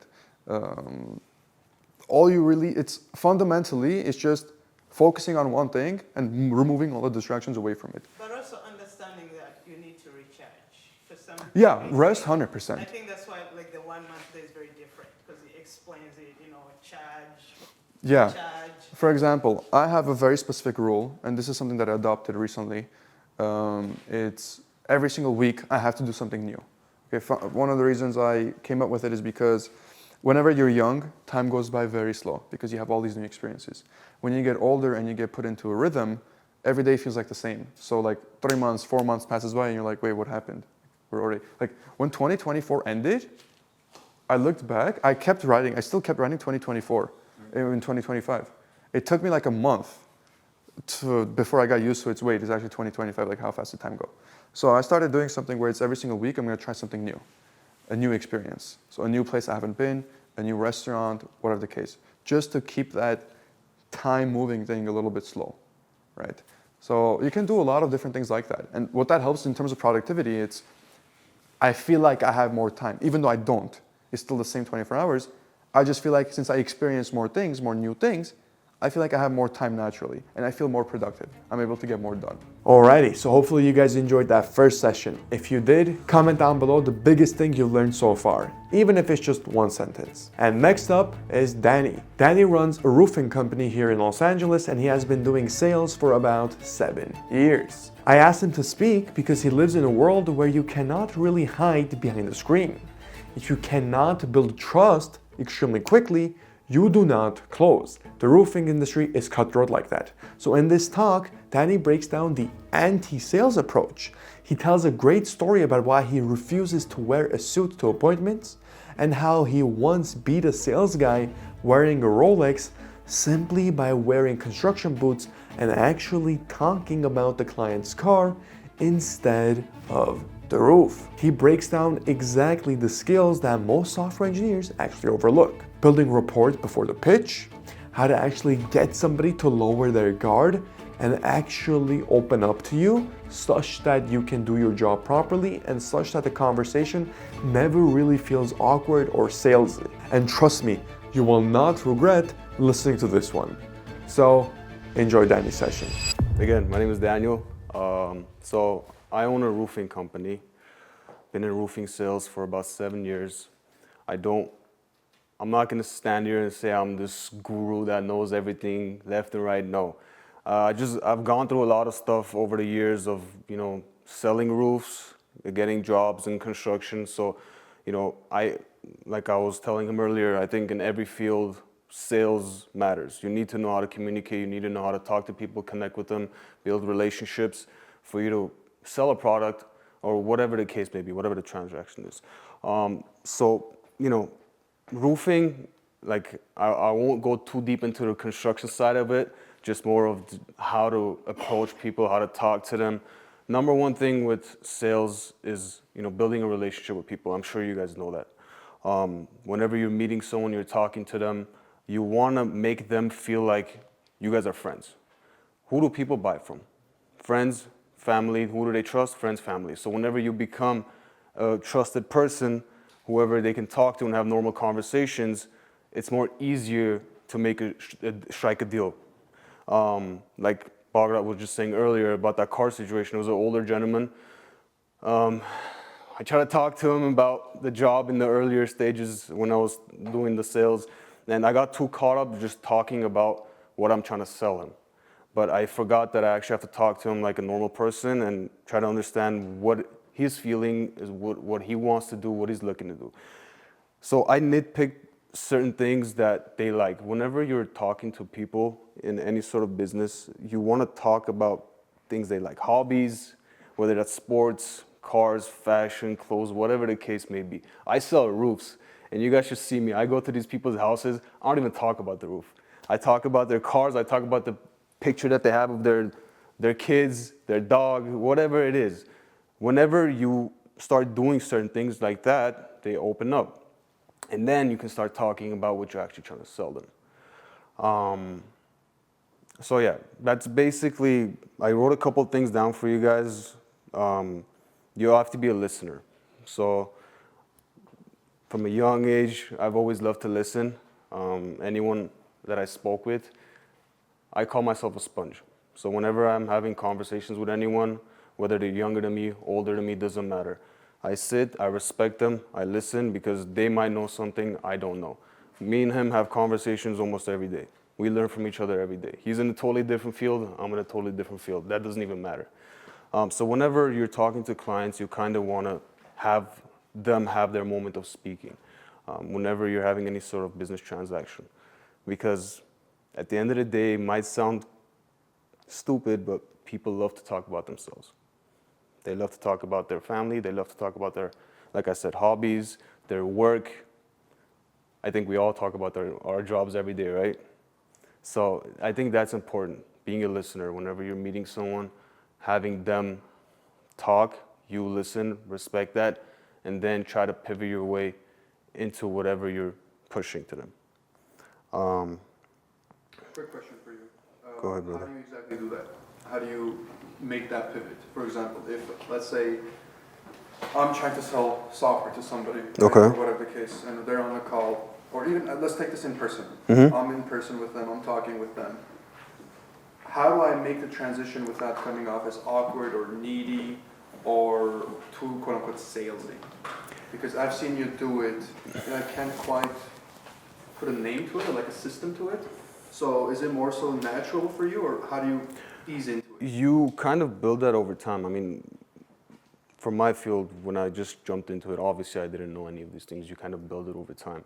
But if you're specifically talking about being a listener, whenever someone is talking to you in that sense, in a business standing, you kind of have to get an understanding of that person once you meet them. Like, I always have an icebreaker.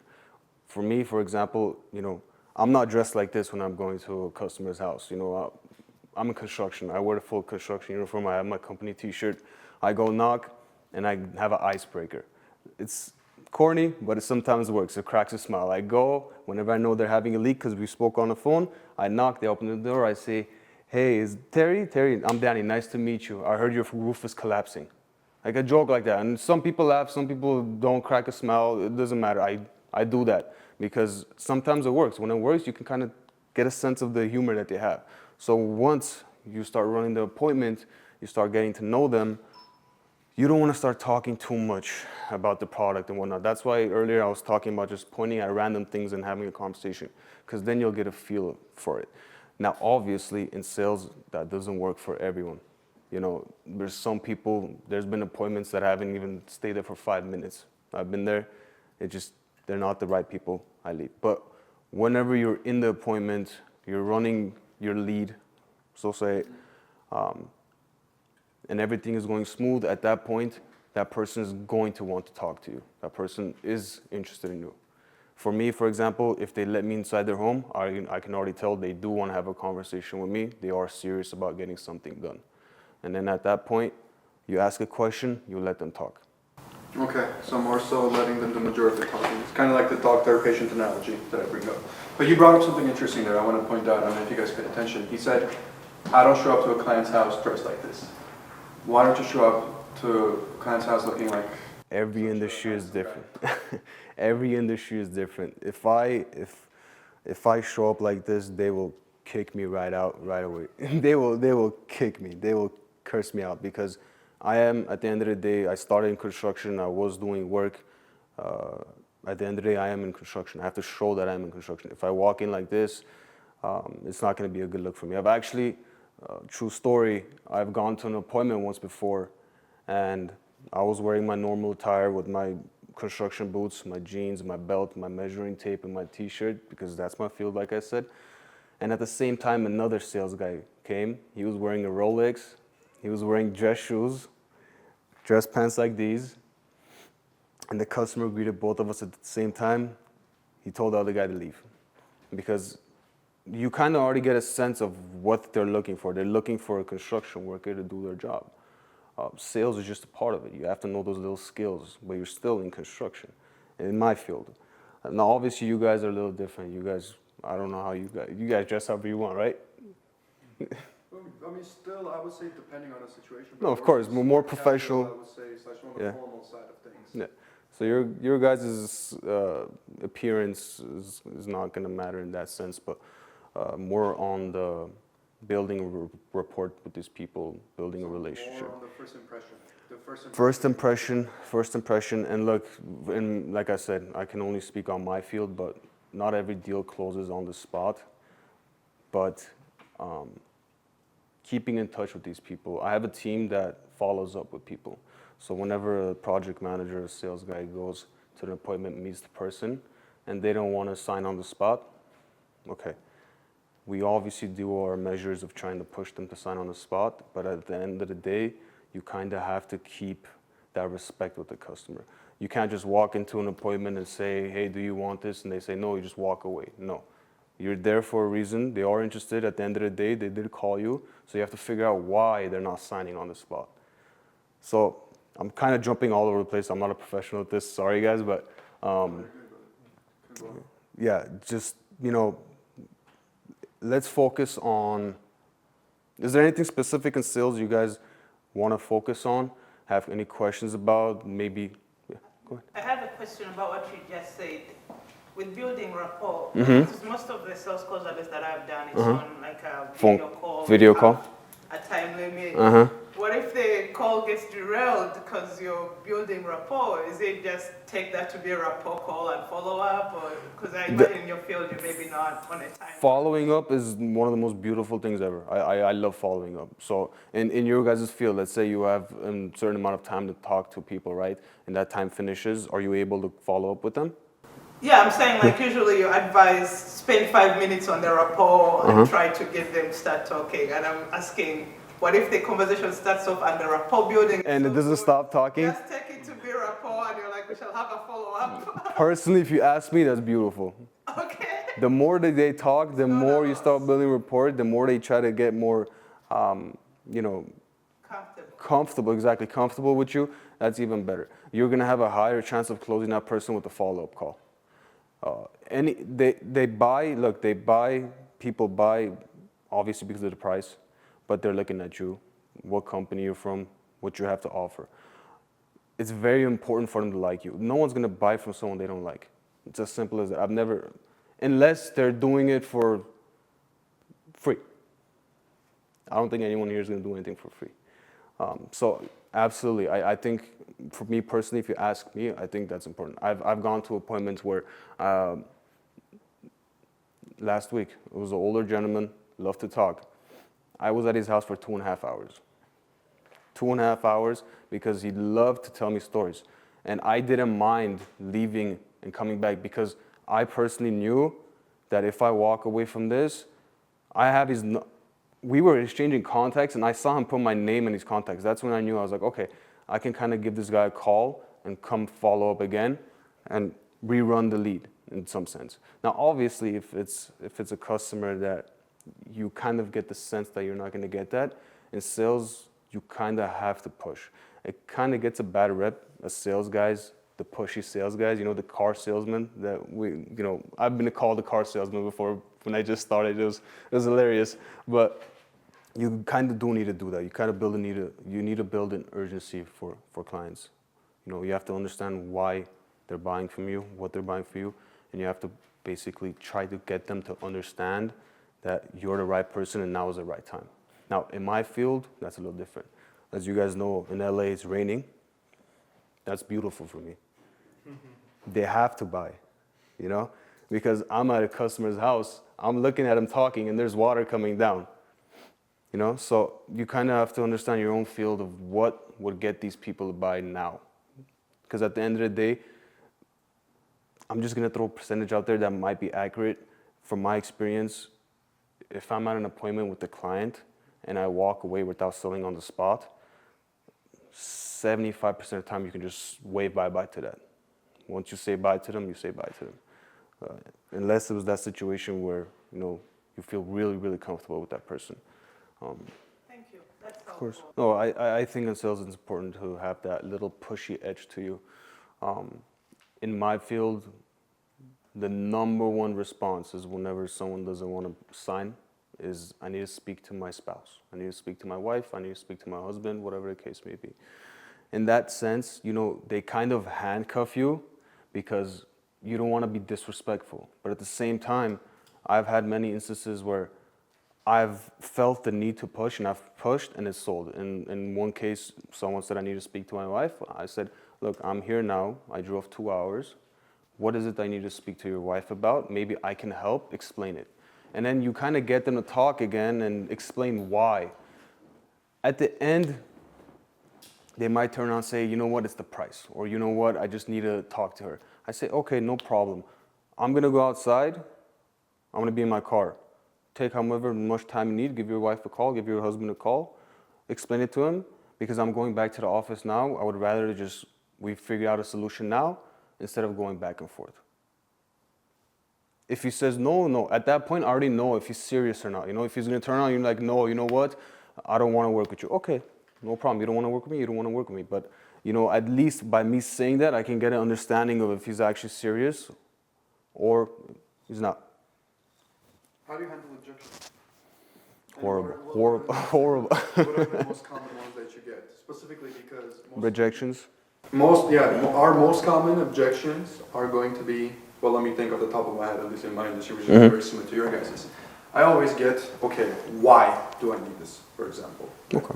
why do I need this or why now? And they'll talk a little bit about the pricing because they don't see the ROI on it, so you have to help explain the ROI. But how do you deal with objections specifically? And are there any unique things that you developed over the years, in personal experience, that you found help you that's not really available in books or just on YouTube or whatever? You have to be able to pivot. Whenever a customer rejects you, you have to be able to pivot. In my industry, knowing the materials, knowing the product, A to Z, everything, that helps. Because if I'm going to a client, and for example, they're calling me and setting up an appointment, you're not calling me out of the blue just to call me. Obviously, here and there, you're gonna get some people that try to just waste your time and try to get some information. But most of the time, people are actually interested in buying. So whenever they reject you, you kind of have to ask them questions to kind of get an idea of what the rejection is.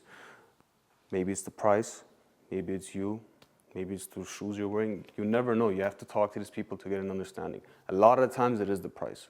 So whenever I get rejected from the price, you kind of get a sense of that already before. That's why there's always price conditioning.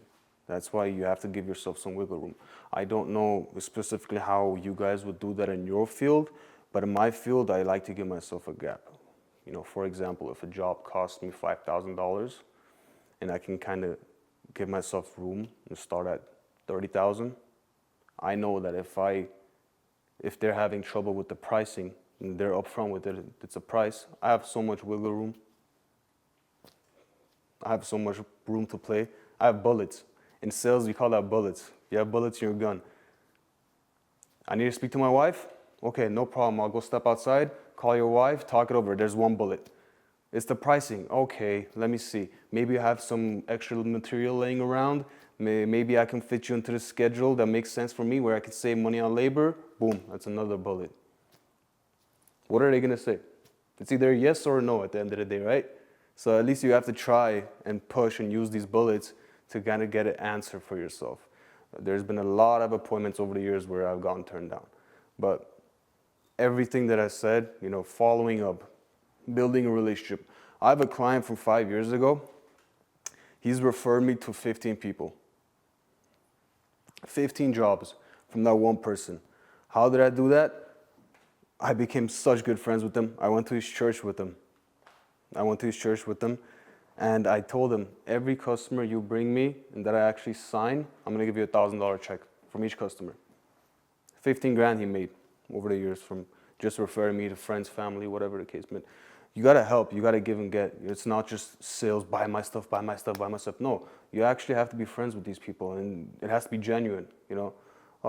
One of my customers in Altadena, their house is burnt down. A week after the house burnt down, his wife passed away. Last weekend, I was at their funeral. You know, you actually have to understand these people and be friends with them and be close with them.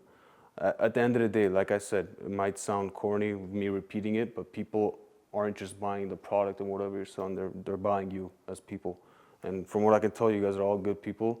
And, you know, I don't think any of you guys are gonna have any issues, any sales you guys do, because you guys are good? Yeah, so I have a question. Yeah. How do you adjust your pitch to different cultures? There's got to be difference. Absolutely.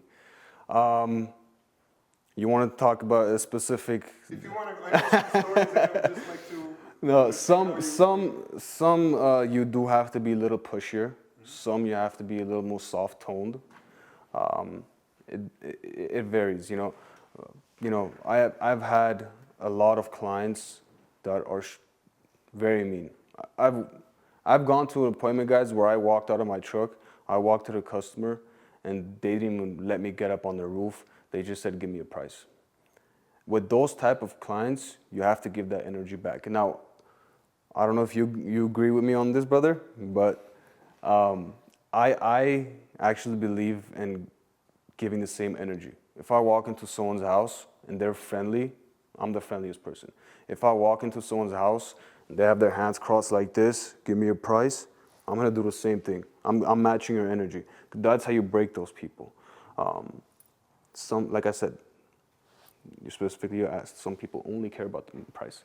So certain areas that I go to, certain homes that I enter, I already know it's only the price. So that's how I pivot my whole appointment. I don't talk about the family painting. I don't talk about this. I focus on maximizing the ability to give them a good deal. I talk to them about the discounts we have as a company, and I talk about scheduling and how we can save them money. You gotta talk to them about saving money with those specific people. And if there's people that really just they don't care about the price and they trust you, it's a totally different ballgame. Totally different. There was one thing I did want to talk to you guys about off the top of my head.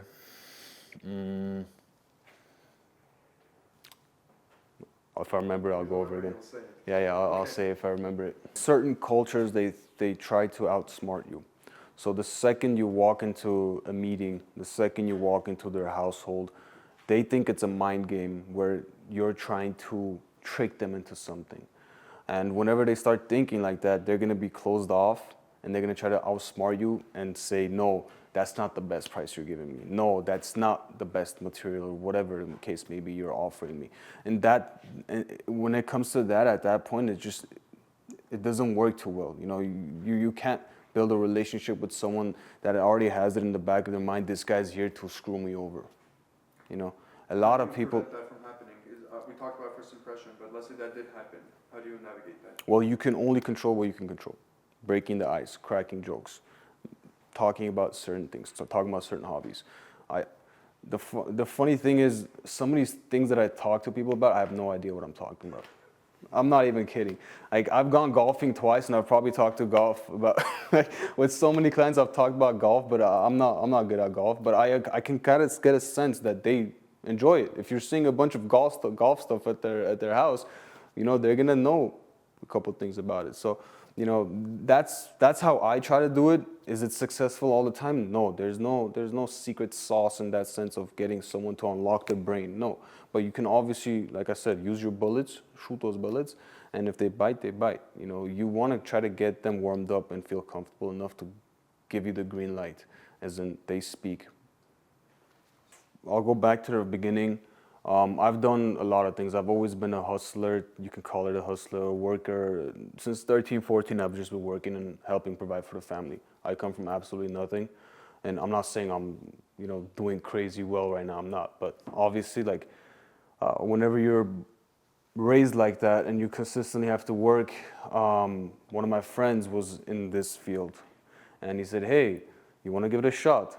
And as a young person, I always wanted to get into construction. So whatever door that was, whichever way it was, whether it was sales or actually labor, whatever, it doesn't matter. I was going to try it out. So luckily it was this, and he basically brought me into the company. At the time, it was a fairly new company that I started with, and I was one of the first 5, 6 people, the salespeople. And I worked there for multiple years. Over the years, saved up money, as we all do. We try to save up some money. And I just didn't like how the bigger companies that I was working for treated the clients. I really didn't. They were overcharging tremendously, and they had to because they had their overhead and their taxes, so the sales guys had to sell way too high. And plus, the working environment, personally, from my experience, the working environment wasn't the best. It wasn't the friendliest. So obviously, as you learn the field, you see there's an opportunity. Of course, there's money to be made. You try to branch out. I encourage everyone, even my sales guys. I tell my sales guys all the time, I want you guys to work, bust your ass, make your money, open up your own, whatever field that is. Because at the end of the day, I did it. Why the hell would this guy not be able to do it? So when I was working at that company, to go back what you're saying, I just didn't like the working environment. So I worked on getting my license. I studied, I took the test, I got the license, and slowly started building it. At the time, I had some money saved up, so I could have brought a lot of sales guys and made it a bigger company right away. But I didn't want that feeling. I wanted it to naturally grow, for me to get my own ways of working. And now, for example, my competitors, they're not doing the same thing that I'm doing. The owners of the competing companies, they're not going out to customers' houses. I'm going. I actually go to appointments myself. I still do it, even though I shouldn't be going out on day-to-day basis to appointments. I still do it till this day. So I try to keep that common ground with the sales guys. That's what I kind of do differently. I don't know if that answers the So question. then how did you start hiring? Like when did you determine, oh, now I need this guy, I need this If I'm guy? being honest with you, I started hiring whenever the work got a little too much for me. And I was like, okay, it's kind of growing where, for example, I was doing everything, right? I was doing the phone calls, I was doing the accounting, I was doing the filing, everything, top to bottom for the company. And it kind of got too much to the point where I was getting a lot of people that needed my service, like even customer referrals, too many people calling me, and I couldn't do too much. So I started hiring a couple guys here and there, slowly training them. And then at that point, I kind of slowly grew it out. And as you grow it out, you start to realize things from a different perspective, because in the beginning stages, if you're doing everything, you kind of get blinded by a lot of things that are going on in your business. You miss a lot of things. But once I was able to hire the first guy, a month later, I hired the second guy, and then I hired 3 guys right after that. So it didn't take too long after that. It was just the first guy took a little longer. Altadena, the one day before the fires, I go to this client's house, older gentleman with his wife. I was at their house for about 3 hours, a little over 3 hours. I was always about to have dinner with them. They loved me. They were really kind people. We had really good conversations just about life. And that's exactly a thing that I talked to you guys about on the closing aspect. Even though they were really nice and everything was perfect, I kind of got a sense that if I walked away, I wasn't going to be able to talk to them again. So what happened was I was sitting at the dinner table, at the head of the dinner table. Any sort of meeting that you're doing in person, you always want to try to sit at the head of the table. If you're sitting at the head of the table, you're in charge. It's a mental thing. You personally feel like you're in charge. So you start acting differently, you start speaking differently. So I was sitting at the head of the table with the husband, going over everything. I went over all the scope of work, all the pricing, and he turned around, and his wife was in the living room. And he turned around to me and he said, I need to speak to my wife. I can't make that decision by myself. And I said, she's right there. She said, yeah, we just need to talk. I said, no problem. To be honest, I'm a little busy. I haven't had lunch yet. I'm going to go grab lunch right here. It'll be 30 minutes. I'll be back. It was either going to be yes or no. Luckily, he said yes. We'll discuss it. We'll have an answer for you. I went, grabbed my lunch, came back, waited outside. I gave him a knock. He opened the door. He shook my hand. He said, you're our roofer. I said, perfect. Sadly, the next day, the house was completely gone. And they were older people, so I kind of felt the need to go check up on them, because I called them, they didn't answer. And like I said, you kind of build a relationship with these people. Like, it's not BS. It really isn't BS. So I actually drove there, and I saw the house wasn't there, and I called him again. He answered. He said, we're at our friend's house. We're safe. We're good. I said, okay, thank God. That's what's important. Time went by. He calls me randomly. I gave him the deposit back. A lot of companies won't do that because, I spent gas money. I went there. I ran the appointment. They give a deposit. In any sort of business transaction, construction, you always give a down payment. He gave me $1,000 down payment. I sent that back to him, and I said, I'm sorry for your loss. Figure your situation out. If you need anything I can help you with, please let me know. A week later, he calls me and says, hey, Dan, we really like you. I want you to rebuild my house. Money. No, it's not even about the money. Yes, obviously the money is there, but at the same time, like, genuinely speaking to these people, having a relationship, it helps. It truly helps. Just being a one-on-one and just talking strictly business with someone and just trying to push them on, you making money and this is going to change your life and this, that, it's not going to work. People aren't dumb. In my field, if that works, I know the person sitting in front of me is dumb. I want them to ask questions. I want them to give me feedback. I walk to clients' houses, and whenever I ask them a question and they jump ahead of me and they tell me something about the material, I put a big smile on my face. I'm like, you already know about the material? You're making my job easier. I don't have to sit there and teach you step by step on what's taking place. So it's all about back and forth with these people. You gotta talk to them and feel them out. Everybody's different. What would you say is the most fundamental part about being able to close these deals? Is it, for example, I'm going to set it out to kind of preface this with, would it be the first impression that's the most important? Would it be the offer that you're going in with? Would it be the way you connect with them in that sense?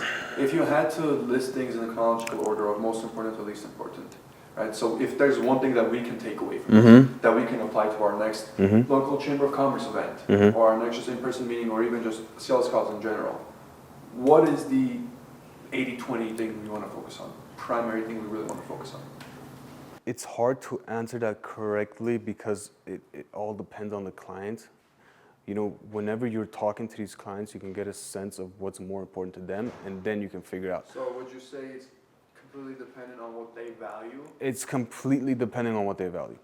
Okay. Once you have a quick 10-minute, 15-minute, sometimes I can even tell by just walking up to the house and just seeing first impressions. Once you have that conversation, you'll be able to tell, hey, this guy just cares about money, the price. This guy cares about the quality. He cares a little bit about the quality and the pricing. He doesn't even want to get a roof.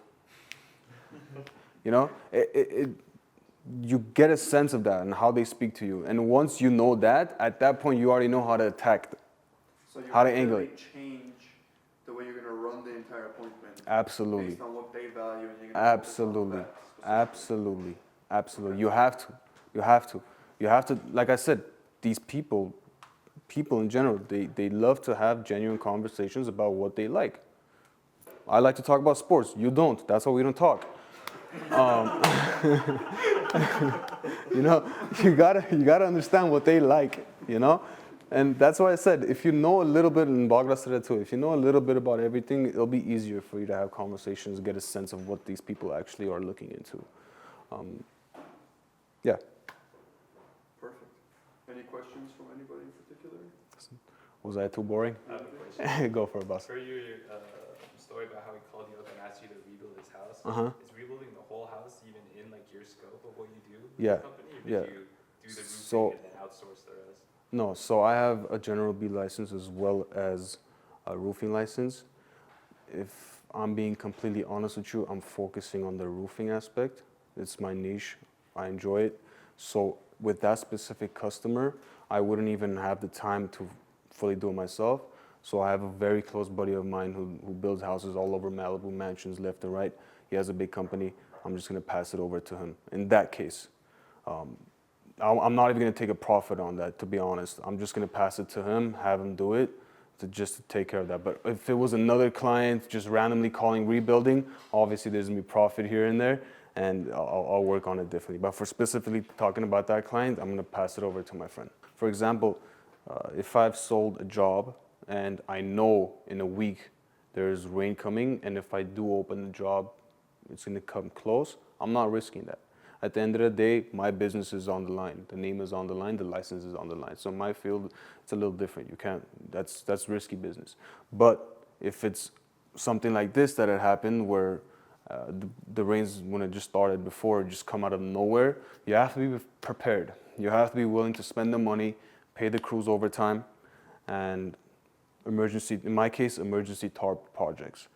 So you have to be ready for it, because if you're in a business and you're not ready for the down and dirty, the risky stuff, then you shouldn't be doing it. So would you say consider every single project as if something can go wrong and always have a backup plan for it? Absolutely, you have to be prepared. And not only that, for example, in my field, whenever we make a deal, I'm building his roof, I'm treating his home as it's my home. Because at the end of the day, it's not just words. Realistically speaking, as a licensed contractor, as a company, if something happens to his roof, guess who's responsible? Me. So you have to be careful.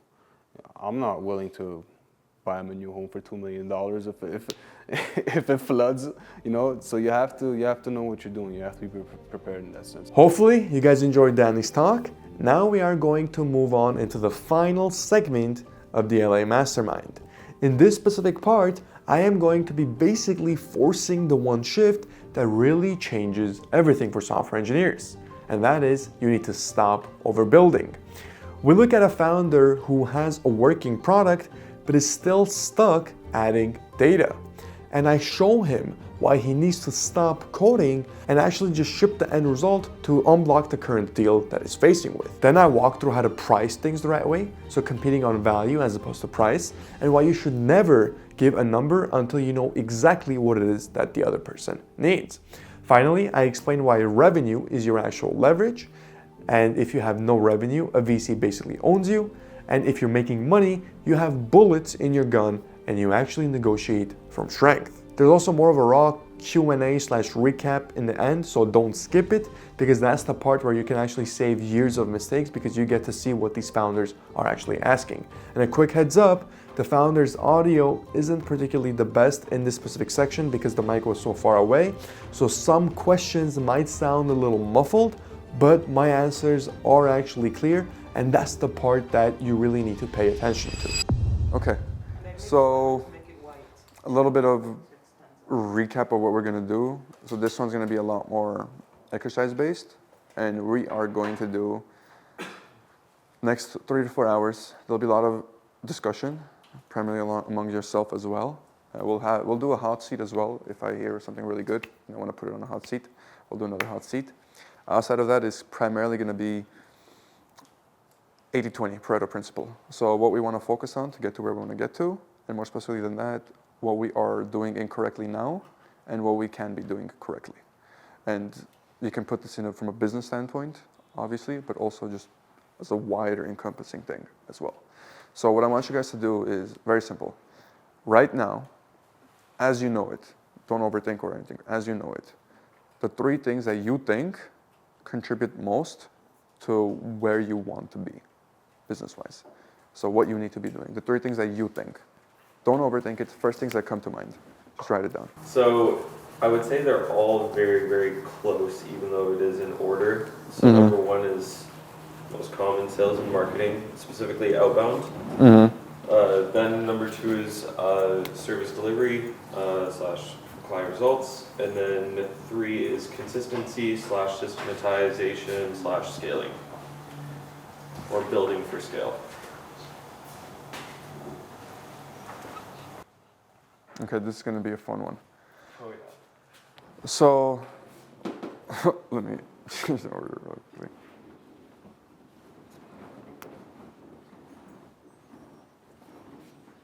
How many more people can you take on right now?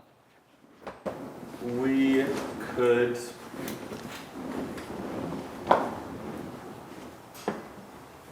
comfortably take on 4 to 6 more people. 4 to 6 more. more. The same model that we do for you. So, Okay. like, very hands-on. And that is something that we would want. Like, our business model isn't like the one like that we want to do with you is not necessarily meant to have like 100 clients. It's more like very hands-on. Build it and then scale it, and then it's pretty much automated. Then you can replicate with more people. More people.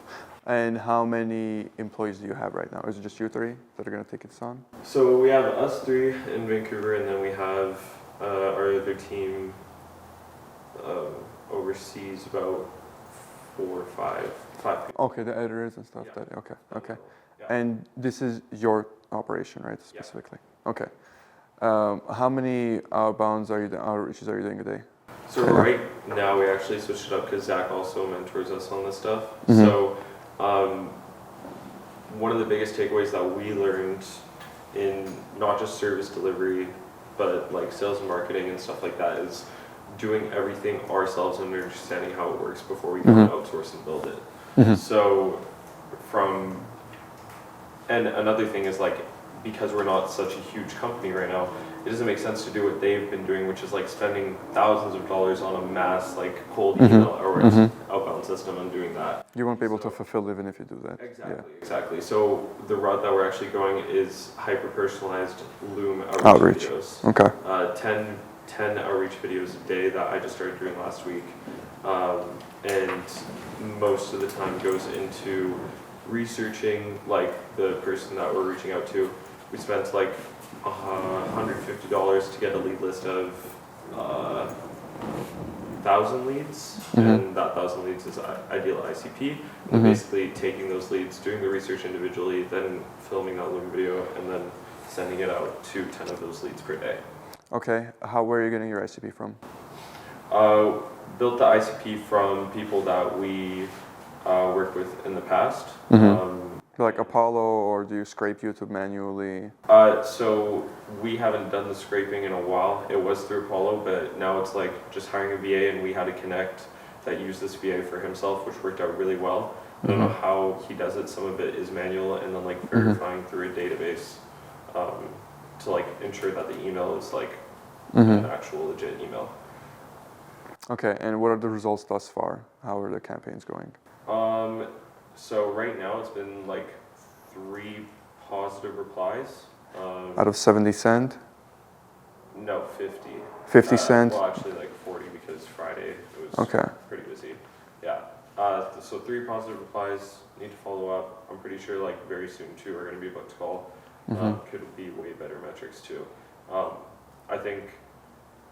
How many opens on those 40? I haven't found a proper way to track that yet because it's like literally through my own team. Like we set up a GMAS domain and then doing Gmail. Are you using GMAS or? No. Okay, so GMAS integrates with your Gmail account that you can use directly. Outside of that, you can use other tracking links. I think it's Trackly or something. If you buy the premium version, it doesn't let the other person know that this link is specifically being tracked, but you're able to see it on your end. So right off the bat, you need data.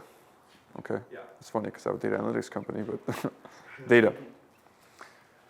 Numbers are everything. We talk about it as well. You need to know the numbers. How many people are clicking on it, are opening it? What's the click-through rate if you have a specific CTA on book a call? My guess is, what's the outreach message? What's the CTA for the first email?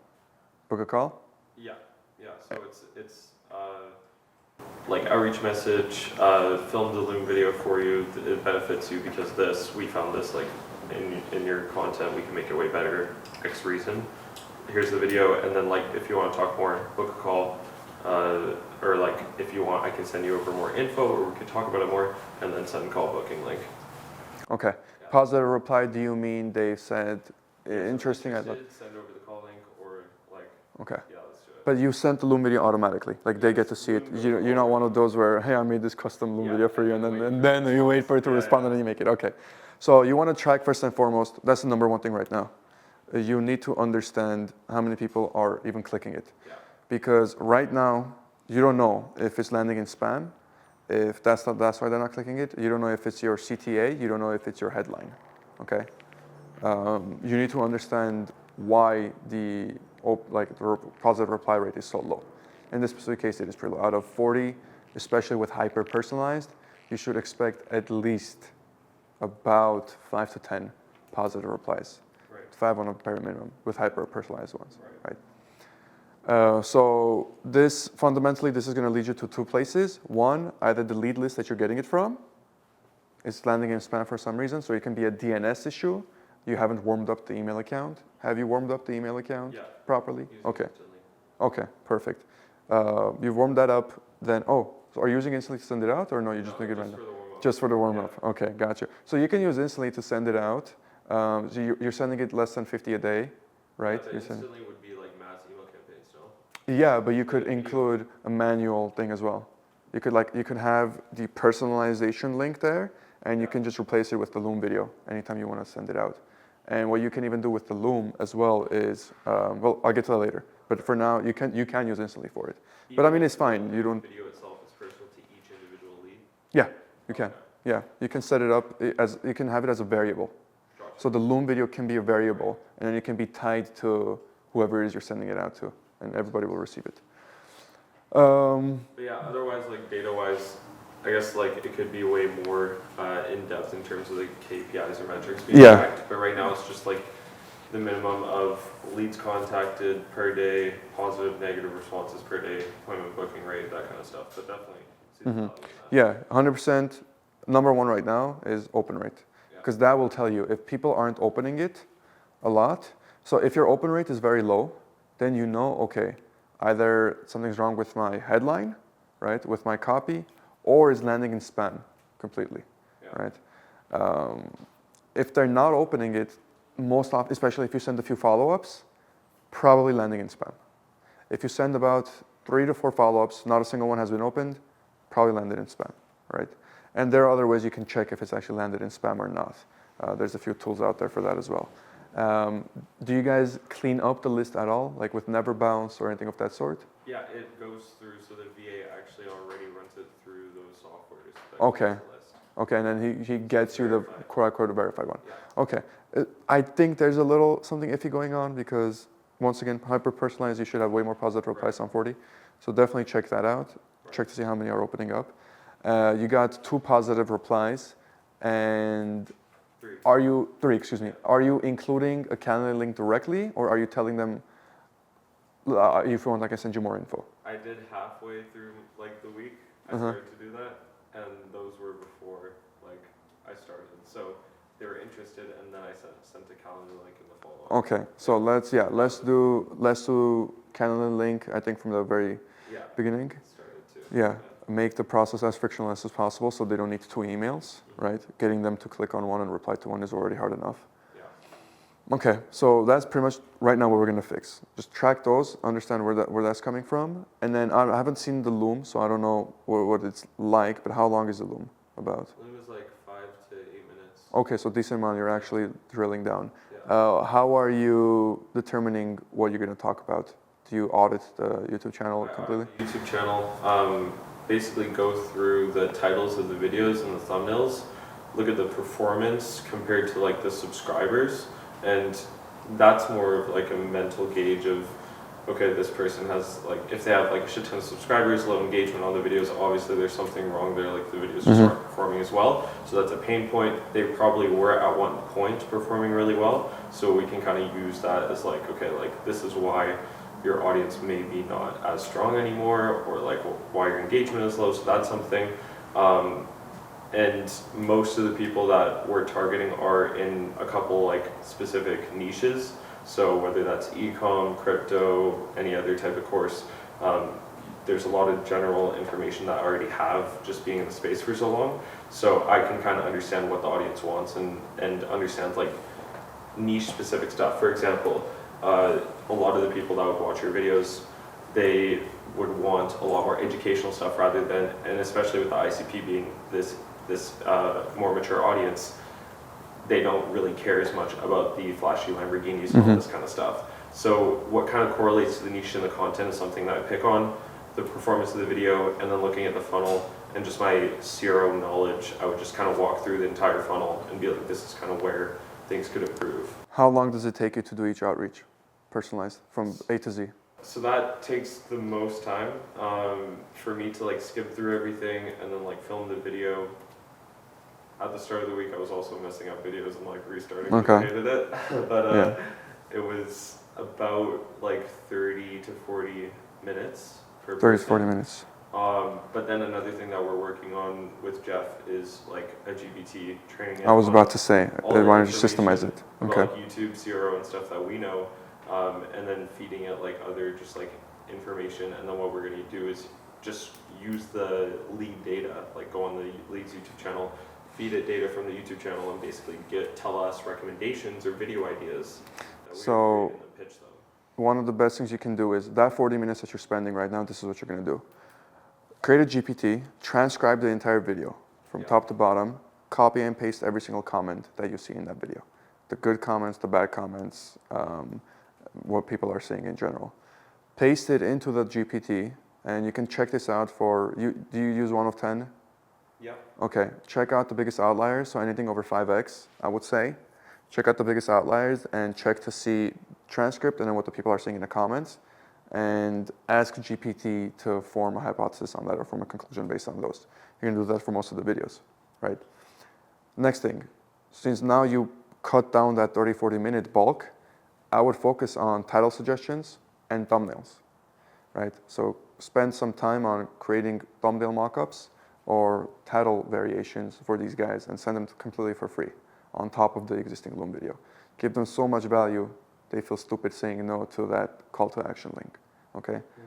And that same, let's say your 30, 40 minute process now is going to get cut into about 10 minutes with the GPTs. So you have 30 minutes to focus primarily on making sure the title is amazing and the thumbnail is amazing, right?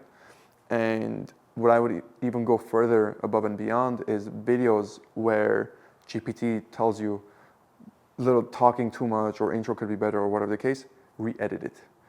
Do you remember the ed video I sent you? That video, Yeah. Did you see how he turned that 2-minute 50 intro into re-edited? Right? Yeah. Something like that. That's going to take you literally 2 seconds to re-edit. You can re-edit and then send that as well. So literally to give them as much value as possible right up front, where they're like, okay, I have to work with these guys. Like they know what the hell they're doing. Okay. So that's the outbound. Not much else. I think those are the 80-20 you guys should focus on right now. Systematize it. Get the data to be able to identify why it's not opening. Is it a DNS issue? Is it going to spam? Or is it just the copy isn't good? And then you can change it based off that. Let's move on to client results now. What can you pretty much, not guarantee, but what's your offer right now? Our offer is not nailed down to like a specific guarantee, or we like experimented with a guarantee, but it's more like I guess what we would do. So we're gonna generate you like 2x the revenue that you are right now with doubling down on your content and your sales funnel.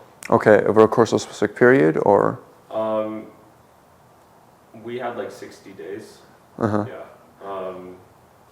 That was pretty much like our previous offer. But from what we found, like just like bringing on a lot of clients, it was not the offer that attracted them the most. It was more our like experience, backgrounds, and like our systems, and then the value of them not having to create the content and having experts do it for them. Okay, let's put it this way.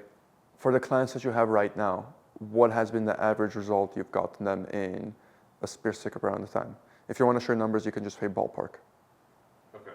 Let's say 2 to 3 months, 60 to 90 day range. 2 to 3 months. Okay, so there are some clients where it's literally just like the content side and nothing to do with like the sales. And then there's like clients.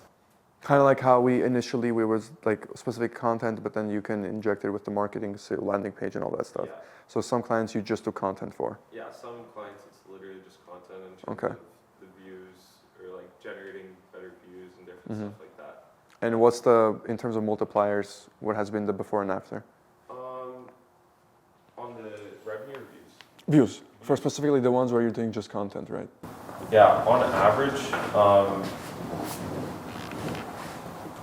it's, I'll give a multiplier. After like, I would say the best time frame is like a quarter of the year. So in 3 months, we would 2 to 3x The views. on average. Okay, Yeah. considering everything else stays the same, conversion rate stays the same, Yes. that naturally means 2 to 3x the revenue as well, That if one, the yeah. views went. Okay, considering the ICP hasn't changed and Yeah. it's still the same amount. Okay, so if within 62 quarter, it's a quarter, right? Yeah. Yeah, so I'm gonna do 4 months. Basically a 2 to 3x, right? What they're currently doing. Is there a minimum cap that they need to be to work with you guys? Yeah. Minimum, like, our ICP minimum, like 10,000 subscribers. 10,000 subscribers, and how much is specific revenue cap or no? Revenue is minimum $30,000. 30,000. Okay. So 30K a month, 2 to 3x after 4 months. That basically puts them at around 60 to 90K range at the bare minimum over the course of 120 days. So this should be definitely included in here, right? Because this is the average result you're getting right now, which means this could be a lot better, first and foremost, right? And the fact that this is already proven it exists, it's going to be a no-brainer for these guys. So the best way you can put this is 30K a month, right? Next month, you can kind of space this out. So you have 1 month, 2 month, 3 month, 4 month, right? We know, and then we have 0 month, which is where we start. Actually, no, let me just put That might make it confusing. So we start at 30K, right? And then over the course, so 1 month, 2 month, 3 month, and then 4th month, we're gonna do about, let's assume, I'm just gonna do 90 for the 3X. 90K, okay? So we're gonna go from 30 to 90, and then we have these to fill out, right? So you can do something like a 45 or like a 40, 45, yeah, 60, and then a 75 type of thing, and then a 90. So you can break it down either that way, or added 15K per month type of thing. We'll add an extra 15K for the first month we work with you for however many months thereafter, right? So different ways you're gonna be able to spin it. Check to see which one works best. In my opinion, if I saw this and I was like specifically just selling courses and as much as I could get out, and I'm like, okay, in 4 months, if I can turn my 30K into a consistent 90K, like that's okay.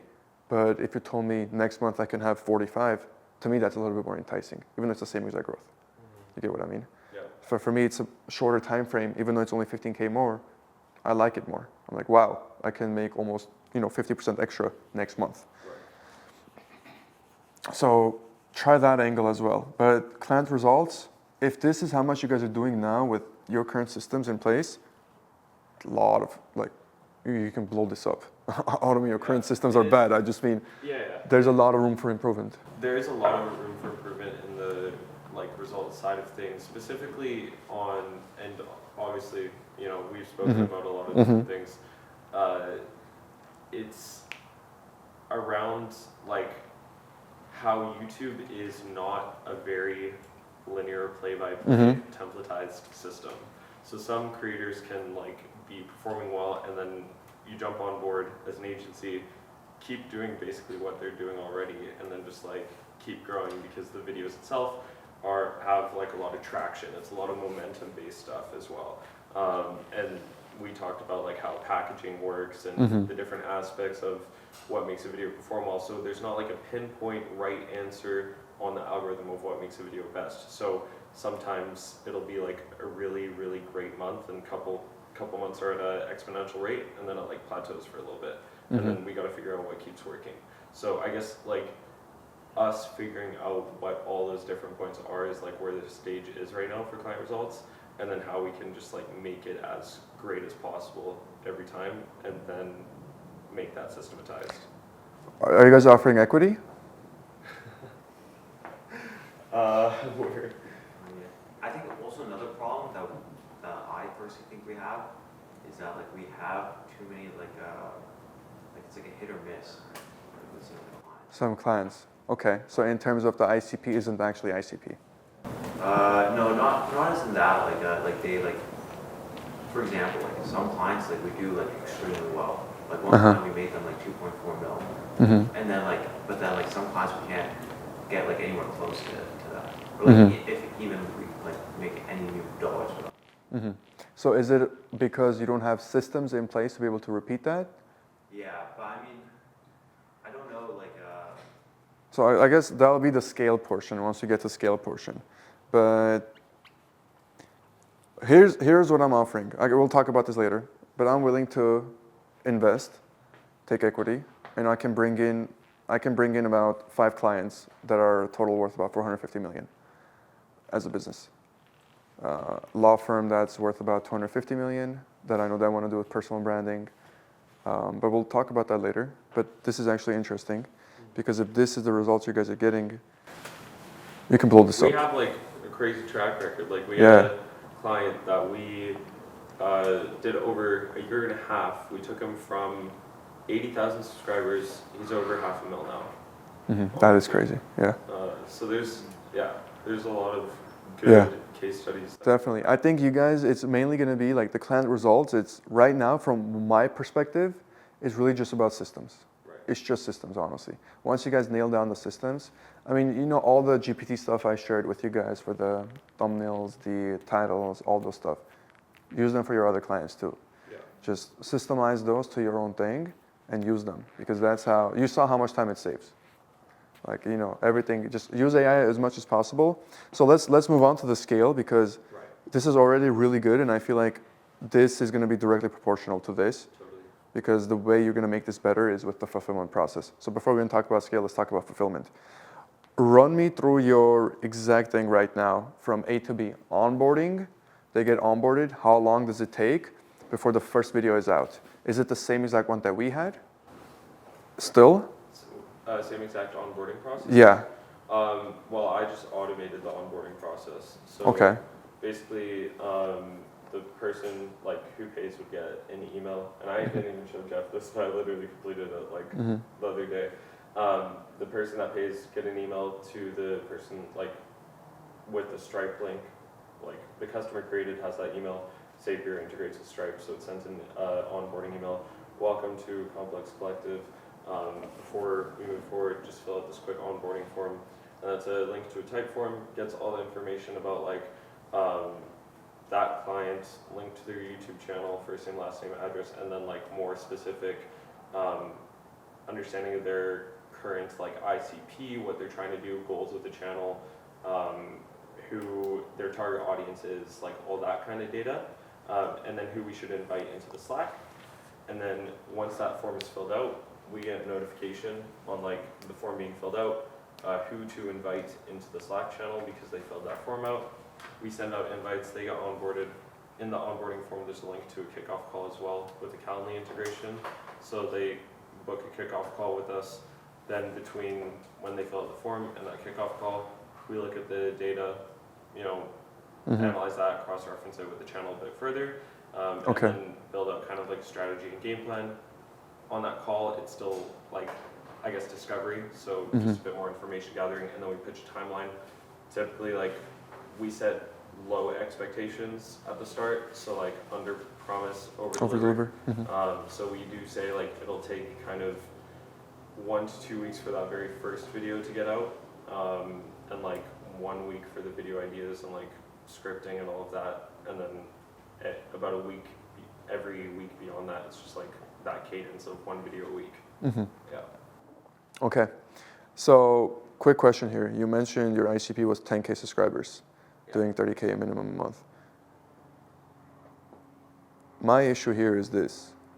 A channel that's 10K subscribers, my channel back in the day, 10K subscribers, my ICP was very different to what it is now. How are you guys tracking that change, and how are you double checking to see if the ICP that they listed on that form is actually what it actually is? The tracking of that, to be honest, isn't like really there. If I was to say right now how that would happen is cross-referencing the ICP with the information of what people fill out in the call booking form, like on your website, for example.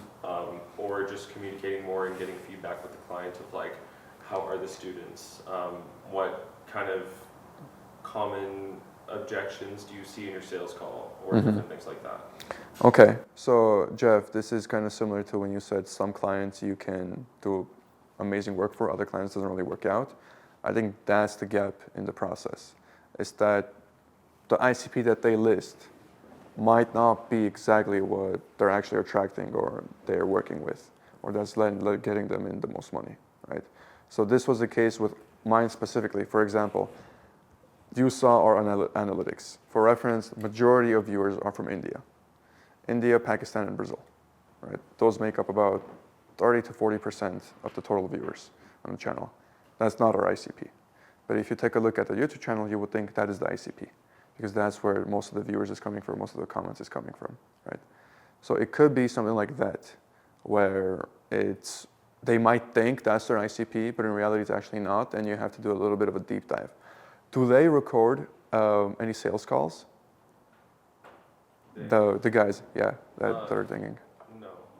Okay. Wait, sorry, No. Well, you guys record your sales because I know that. Yeah. But so what you should do is this: the guys that you're working with for the onboarding form, what I would include in the onboarding form is like a G Drive or like a frame.io link with their sales calls uploaded. And what I would do is I would transcribe those sales calls, either with Premiere Pro or another software, use AI to summarize it, and get you the primary concerns or objections that the actual customer is saying. And cross-reference it with what exactly you had in your own sales call with them to see if they're able to make that connection with what their customer wants. If you transcribe their own sales calls, right? So specifically, you want to transcribe 2 types of calls. The sales calls that sells the customer on, and then the client testimonial, usually of the same person. So if you can get the same exact, let's say person A's first ever sales call with that guy, and then 2 or 3 months later, the testimonial, and cross-compare it, you should have a perfect idea of who the ICP is. There will be no better way of figuring that out because that's a good customer that they sold, that saw the result, okay? So that's their ideal customer. That's who they want to keep, that's who they want to attract. Systemize that, right? You can set up GPTs for it. Now you guys have access to these guys if you want to make specific software for it, right? Yeah. So you see how it's working, the symbiotic relationship. But I would systemize that as well for the fulfillment. Outside of that, for scale, I think right now, if you want to scale, you need a better automation all across. I think right now, the majority, there's how many thumbnails? 1 thumbnail guy? Yeah. And then 1 editor? Because 1 long form, 1 short form, right? Per Oh, client. yeah, there's Per 2 client. right now for you. 2 right now, okay. So what we need to do is if you guys want to systemize that, you definitely are going to need more people, or if you don't want the quality to drop, right? But before I get there, what I would do is, from these outreaches, the 10 outreaches that you guys do a day, that should net you, in my opinion, a month, about 2 to 3 new clients a month. Yeah, as Zach said, like he was getting, I think like 7 something new clients for like, and it was e-com, right? So that's a pretty Yeah. big market, tough market to get into. So they were, getting like 5, 7 new clients a month. And he was doing mass outreach type of No, thing. personalized. Oh, personalized. How many was he sending out a day? I don't know the numbers for that. Okay. So about basically around the same range, pretty much. So that looks, so he's had a little bit higher for the same thing. But that's minimum about 3 to 4 you should be able to get a month with the 10 a day, hyper-personalized. So if you think of it as like 1 a week, basically. You send out 70, minimum you should absolutely get is 1 a week. That leads from a positive reply to a booked call to a sale. You have about, consider 4 a month. If they're making about 30K, you're gonna get them another 15K the next month. I would charge, primarily you wanna do ROI type of thing. So results based, not a flat commission based, a commission based, not a flat retainer based. Right I think now that it is more like a lower retainer and then commission. So Okay. Like monthly fee just to cover like the our- basic things, yeah, and then on top of that, a commission on top of that. Okay, that's really good. That's really good. What I would even do is waive the retainer and up the commission for specific clients. Yeah. Reason you want to do that is you tell them, I'm going to step in the boat with you. If the ship is leaking, I'm here. If you have the retainer over here, it's kind of like 1 foot's here, 1 foot's there. They're not too sure, like, where are you standing, okay? But if you waive the retainer, you're showing a lot more commitment to the process and saying, hey, there will be, and you can tell them up front, first 2 or 3 months, we're going to lose money on this. We are, you're not. We'll lose money on this. I have to cover the expenses for all this stuff, all the labor, blah, blah, blah, blah, blah. Whether or not you're actually losing money doesn't matter. You don't tell them that, right? But you let them know that, hey, I'm taking a risk on this, but I'm betting it that it's going to work out. And they'll be a lot more happy to work with you and make sure things work out in that specific sense. Makes sense. Make sense? Yeah. Perfect. Anything else in particular? Any questions about any of the process? No, that makes sense. Tracking data, improve systems, automations. Try that pricing structure as well. And then I just wrote a couple things about like scraping and transcribing the stuff for outreach into Yeah. GPTs, title suggestions, all that stuff. So Yeah, it makes sales sense. calls and stuff. Transcribe those. That's the best way you're going to find out about an ICP, right? Yeah. Like I record all of our sales calls that I have, right? And or even like we have so many of them that I have to put them on GPT and transcribe them because I want to see the general outlook. But that's how you would do it. So not too complicated, pretty thing. I mean, you guys can blow this up, and I'm telling you, you can blow this up. I think by the end of the year, you can easily pull in about like 500 easy a month. Yep. That's Yeah. what we came to the conclusion Yeah. as well. Yeah, you can easily do 500 a month with this. Okay, this one's going to be short and simple. If you guys remember the 3 takeaways we had for each person, right, what you have to focus on. All we're now really going to do is just we're going to see how AI can integrate with what it is we have to do. Right? For example, especially for you have to focus on the fulfillment side of things, right, outreach side of things, as well as sending in the requirements. And Dom kind of already gave a sneak peek with the requirement stuff, how you can use AI for it. But you think about the other stuff, how you can incorporate AI with it, right? So for example, let's think of outreach, right? You have to reach out to people in your network, something as simple as even getting, whether you're going to do LinkedIn, whether you're going to do whatever the case, you can just simply put in their LinkedIn account into ChatGPT, ask it to basically summarize it for you, any post that they have, any specific thing in their experience, and then use it as a line to help you personalize the message. Something as simple as So it gives you like a breakdown of them and their. Hold that thought. You can do that? Yeah. It's not violation of a LinkedIn, because I tried to scrape LinkedIn, and then we talked about a poll.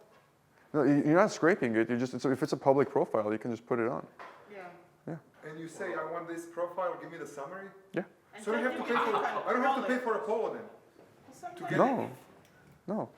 I mean, if it's a public profile, if it's not a public profile, you'll just have to do like a quick little screenshot of it, but still the same exact thing. Ooh, Yeah. this is mind change. Yeah, so clay.com, the reason it's so good is because you're able to do just that. So you're able to go through people's LinkedIn, people's Instagram posts. If it's a public profile, it does it. Oh, I didn't know this about Clay. Yeah, so clay is basically Airtable, but for cold outreach.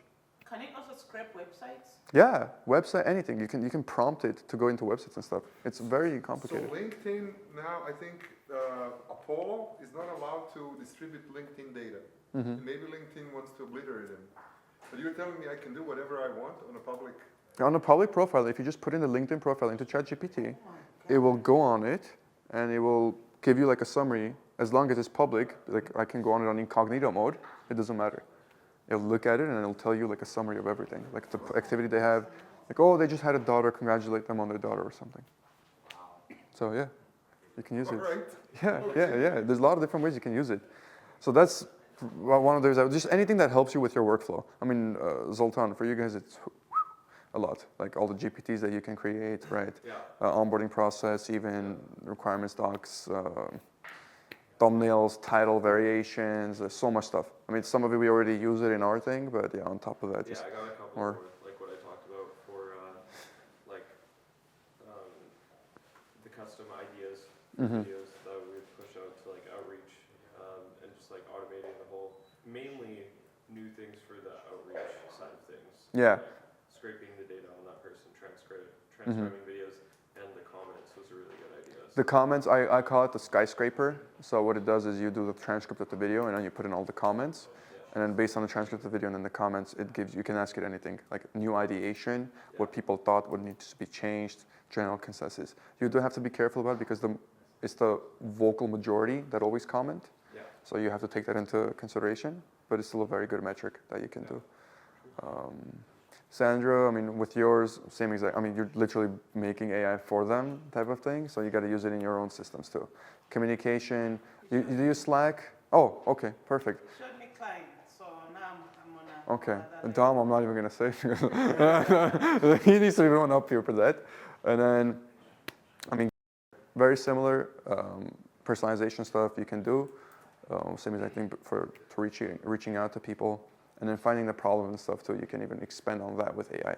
Just get familiar with, I think the key takeaway is get familiar with AI, or just working with AI. Kind of view it as, some cases a junior dev, in some cases your personal PA, in some cases just a friend you're bouncing ideas off of. Well, it sounds a little morbid, not a friend maybe, but yeah, like whatever, like a partner that you can just spitball ideas with. But get familiar with using it. Okay, because my task was to reach out to people in my network. So I would extract information using Clay. Just ChatGPT. Clay is a little complicated for that. Don't use the Clay for it. Just ChatGPT. Summarize my network and give them my profile. Yeah, you can literally just paste. Let's say you want to reach out to Bob. You can paste in Bob's LinkedIn into ChatGPT because you don't know what the hell's Bob been up to for the past 5 years. It will summarize everything for you and then tell you the key things. Oh, Bob just had a kid a year ago, or Bob just got a new position at this job, and then you can use that as, oh, congratulations on the new job, Bob. Long time no talk, and then move from there. You know how much time I spent on I was scraping LinkedIn. I was ready to get a subscription on what is the proxy curl, and I didn't know it's as simple as that. So I was boiling the ocean. Yeah, you can even do a data scraper. It's a Chrome extension that you can download, and it does the same exact thing. You can just scrape LinkedIn things, and then you can click like the next button, and it moves from profile to profile, and it automatically scrapes it. There's a lot of stuff that you can do. A lot of tools you can use. Data scraper. Yeah, data scraper. Before you mentioned video transcripts, you were saying like, oh, and then you use Premiere or whatever. Premiere Pro. Yeah. You can also, I think it does work with ChatGPT. You just drop. I mean, if it's giant video, it's different. But if it's a regular video, you can just drop it into ChatGPT. Oh, now it does it? Yeah. Wow. ChatGPT does transcripts, and Okay. I looked it up. I haven't used ChatGPT, but I have used Gemini. Okay. Like with Gemini, I tried it for one of my demos. It's like, oh, I explained something, how to do something, and then it's like, okay, grab video, put it in Gemini, and like make me a standard operating procedure based on what I'm explaining here, and it analyzed everything, transcript, and then made an SOP from that. So you could do a Loom video and then generate an SOP, or just get the transcript from it. As you said, Loom. Another thing for those of you that are going to do outreach, Loom has what's now called AI variables. So you are able to record an outreach for, let's say, hi, blah, blah, blah, blah, blah. And then I can change the variable from to Scott, Demir, Sandra, Sultan, and I can make 7 new copies, or in this case, 6 new copies of that very same Loom. And with a AI voice generation of me instead of saying Scott. So hi Scott, blah, blah, blah, blah, blah. So I can have quote unquote personalized Loom videos sent out to 7 different people saying their name 7 different times, right, each of them, but I only said it once. And the rest was just trained on. You don't have that in the course. I do. You do? Where? I do. Yeah, it's in the You cold talk outreach. about Loom? Yeah, talk about Loom. Acquisition. Yeah, client acquisition. Is it in PDFs? Yeah. Because PDFs. I'm going to revamp everything so it's a little bit more digestible because there's a lot more info I have to add too. But yeah, that's a really, like, that one helped me a lot.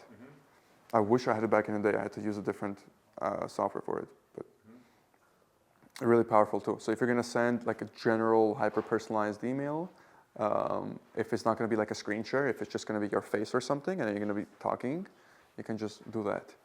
And if multiple people, I mean, it's going to be a very niche use case, but still, just have it out there. And then Scott, in your specific case, same exact thing when reaching out to people, type of situation, you use that. And then, honestly, what you can even do is, I wouldn't be surprised if there's like a WhatsApp integration somehow, some way. Because I know right now there's a couple Telegram bots that already use like ChatGPT wrappers. So I'm sure there might be a WhatsApp one. So maybe you can... Either Zapier or yeah. I think even there's tutorials for N8N as well. But what you can even do is you can get the phone number, and then from the phone number get first name and last name, and then use that information to find LinkedIn and do the same thing, and then find a little bit of like... But I'm sure there's other WhatsApp stuff that you'll have, like going to the entire group and then based on the phone number, retrieve some information on them. And then you can target specific people that way as well. But Just to get more... Just more information, yeah, more info out of them, And because some people on WhatsApp have their full name on it, like if you click on the WhatsApp profile, it shows you their full name, and then you can put the full name and the phone number, and LinkedIn should come up. You think it's before I reach, or like after I... Oh, you can, whatever, or you can do before or after, whichever you prefer, just to find out a little bit more about the person. Which part? The one with the phone number from WhatsApp and LinkedIn connection? Yeah, so with WhatsApp, you have their name that fully displays. Even if you don't have their name, there's a website, it's called numlookup.com. N-U-M lookup.com, and it gives you the first name and last name of any North American phone number, so Canada and the US. So you find the first name and the last name of the person, and then you can use that to find the LinkedIn profile. So you don't need to pay for any services to get that? Do you have to buy credits? No credits, it's free. Can I do API calls on a large... Don't think so. I mean, you don't have to. You can do a bot type of thing where it uses a browser, like from a virtual machine type of thing. You don't have to necessarily do the API calls. And you need to sign in? No sign in. No, you don't need to sign in. You just put in the phone number, and then it takes 5. Oh, there you go. Underneath. Yeah. Yeah. So yeah, that's another tool you should have. Time to be alive, Demir. Yeah, there's so many tools like this. There's so many Get tools. out. This is Yeah. rude awakening. And so another one that I say in most of my talks is, this is the worst that AI will ever be. Short of nuclear holocaust, this is the worst that AI will be. It My son only is gets there. better. And my son is listed. Yeah, everybody is. If it exists in a public directory, you're there. Your The wife only way you're not there is if you have a burner phone. But everything is listed. So yeah, like people can find out your first name, last name from thing too. So a lot of this information you gotta know. And then sometimes it even gives you middle name too, of people that like they don't even know their own middle name type of situation. Like it's not even on their ID, but then it shows up on there. So yeah, that's one way you can find out. The ID, why did they register their phone number with it? They just filled it out, let's say. But yeah, and then for your case, I mean, it's going to be primarily the video production thing, right? You're going to focus on getting the video out. And ideation, you can use ChatGPT to help you with that. Just AI in general, I don't even know ideation where to start purposes. from and what the format is. And Deep research, I would do a deep research thing. And yeah, I would talk to Zoltan more, but I would use a deep research tool Okay. to see how you can make the best video out of it. For video, Okay. Sorry, that will drop. It's funny. I haven't been in the country for long enough. It doesn't know me. Oh, it doesn't know you? What does it say? Just Wow, we searched over 1 billion records and could not find any matches. interesting. You're on the cover. You're undercover, yeah. You typed your number wrong. Check again. But yeah, there's a lot of other tools like this too. There's, so it's called, interesting enough, there's actual spy software that, let's say, NYPD or LAPD uses, right? And you as a citizen can get access to them. You What is pay, that? so like spy tools that, let's say, government uses, let's say tap phones or things like that. You can get access to as a citizen if you know the right person and you pay the right amount of money. And you can tap phones, yeah, do a lot of stuff like that, crazy stuff. It's illegal though. Yeah, I mean, it is, but for these people, it's not. They, if you have the money, it's Okay, not. let's join them. We can. Yeah, I mean, here what's not illegal is cop radars. You can have cop radars in your car and just see What's them. So it's a radar that tells you when a cop is nearby. Yeah, so Virginia, that's illegal. Here, I mean, anybody, that's why you see so many police chases happening here, car chases, because everybody that has a supercar.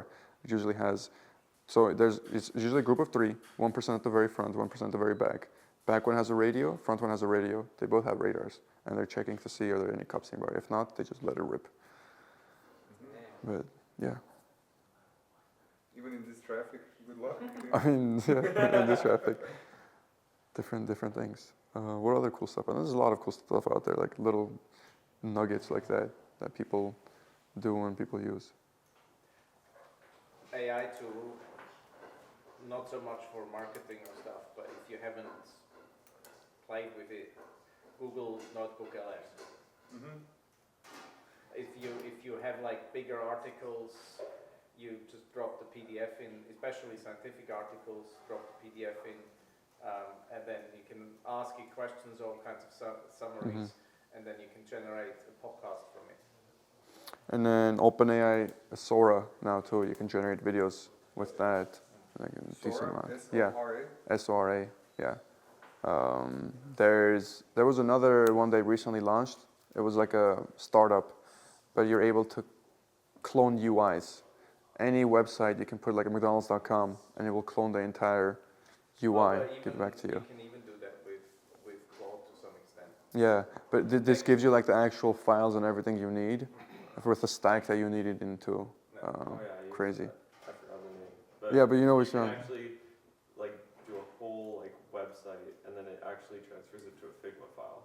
Yeah, And there then you go. can like get the whole interactive stuff and everything. Yeah, so the capability is out there already. Yeah, Yeah. if you find the thing. Yeah, find it, send it over, I'll put it in the chat, AI chat. A lot of tools like that that constantly come out every day. That's why I say, like, if we as software engineers are having a hard time keeping up, imagine the regular average Joe. They're still hung up on GPT, honestly. Some don't even know. That's the sad thing. Okay. And what does Clay do? Clay is, are you familiar with Airtable? No. Or no? Okay. So Clay, it's basically like, the best way I can explain it is it's for outreach and specifically data enrichment part of outreach. So data enrichment is making sure, you know how we talked about, is the email right, the DNS settings, is it going to end up in spam? So data enrichment is that process, making sure the data that you have is proper, accurate, and kind of kept up to date sort of thing. So you're able to prompt it. Think of it as a user interface for prompting cold outreach stuff. So you can do like scrape LinkedIn, this many contacts, get these people's accounts, and then you can create a new prompt underneath it based on these tables that you have, or you order them this way, or find out their whatever the hell you need to find out. Primary reason you'll use Clay is once it gets to outreach. So once you're already doing like decent numbers and you want to mass outreach to hundreds and thousands of people, you'll use Clay to enrich the data, find it, and then outreach. So, you know, what Zoltan mentioned, Apollo. Apollo is the thing of the past. Now it's trying to keep up. Apollo is trying to keep up. They're spending a lot of money on AI integration and stuff. But I think, yeah, other startups, because they are leaner, they are smaller, they're able to take risks, like bigger risks. And in some cases, it does pay off. And they're able to, you know, do well. So now, I think even Instantly has its own lead verification as well as finding method. And then now you have Smart Leads that just came out. You have Super AGI releasing their own marketing stuff. Smart Leads is another website? Yeah, smartleads.ai. It's for emailing. But you have Super AGI. Super AGI is, like, they just came out with their marketing thing. Did you see that one? No. Yeah, so they came out with their marketing, quote unquote. If it's very interesting. I haven't seen anything like it. So if you go on Super AGI's website right now, you'll see it. They have Super AGI marketing, sales, customer support, and a few other things. But it's a combination of like a plethora of other things. I think the best way I can explain it is if I just go on the website so you can see it, because it's quite unique. AGI AI? Yeah. My friends just started this company called leadtrap.com. It's like, yeah, it's leads. I mean, this one, so for example, click on a platform, and then you have super sales, super marketers. Did I mistype it? Superagi.com. Superagi.com. But you have basically AI agents, but it's multiple AI agents into one platform, and it gives it to you already. So you have, for example, like if you just go on the website itself, I can send it in Discord right now. This is just one example of what it looks like. I'll put it in the AI section.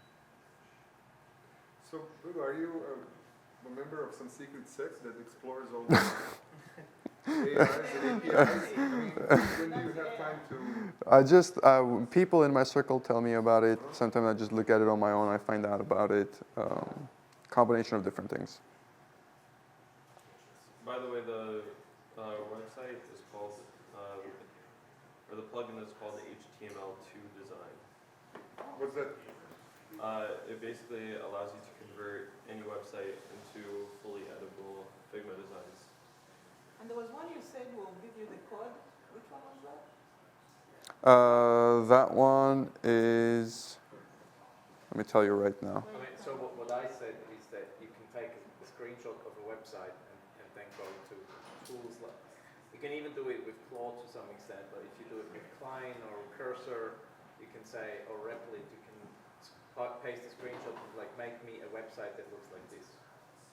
Gotcha. You kind of do that with the Figma. Oh, but I was running in circles then with that candidate outreach. That was... That is really good. It was really a lot of I've just been burnt copying effort and for pasting. nothing. I've been using it. Well, there's stuff like that exists, yeah. I'm definitely setting up Yeah. Klein to Nami. That's what I mean. There's always a solution already out there. It's mainly the marketing side of it, right?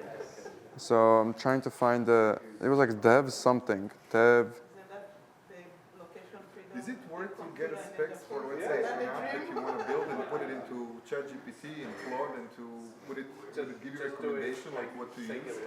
Or it does, well, there's a cut-off time for their training. You can, but you have to see if it's same .dev. Same .dev. You can copy any UI. I'll put it in the I'm gonna be stealing like thing an as well. artist, baby. There we go. Put that there as well. And what is Super AGI again for? So Super AGI is basically it's their own AI agents, so you can use it to create your own AI agents, but then they also have the platforms themselves that you can use. So they have it for sales, marketing, and it's a literal platform, and you can have all aspects of marketing at your fingertips, basically. So an agent for each specific task. A caller, CRM type of thing, all these different things. So is it a good idea to slow down and maybe catch up with reading? Like For this, yeah, for all these, what we... you can start using it yourself. I think there's a free trial on all of these. Yeah. No, And but just I get mean familiar. just to get the full range of capabilities. I mean, yeah, capability-wise, it's going so fast, you'll never be able to keep up with it. I'll just tell you up front, like it's going to be impossible. You have millions of people across the world, China, India, all in this AI race war. They're spending 50, 60, 70, 80 hours a week, each specific person, on advancing the technology. How are you going to be able to keep up with everybody? What's everybody? There's so much stuff coming out of China right now. Manis, was it? Yeah.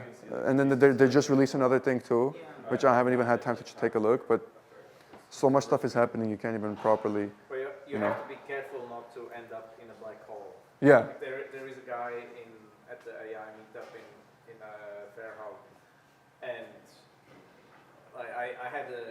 I met him the first time, and he's like, oh yeah, I'm essentially doing the AI automation agency thing, and yeah, I have a couple of customers with like non-profits. He doesn't really get paid. I'm like, yeah, I don't know, I just can't keep up. I'm sitting at my computer like reading and learning every day, and like trying to implement things, and like I don't have time to find customers. It's like just like slow down, like.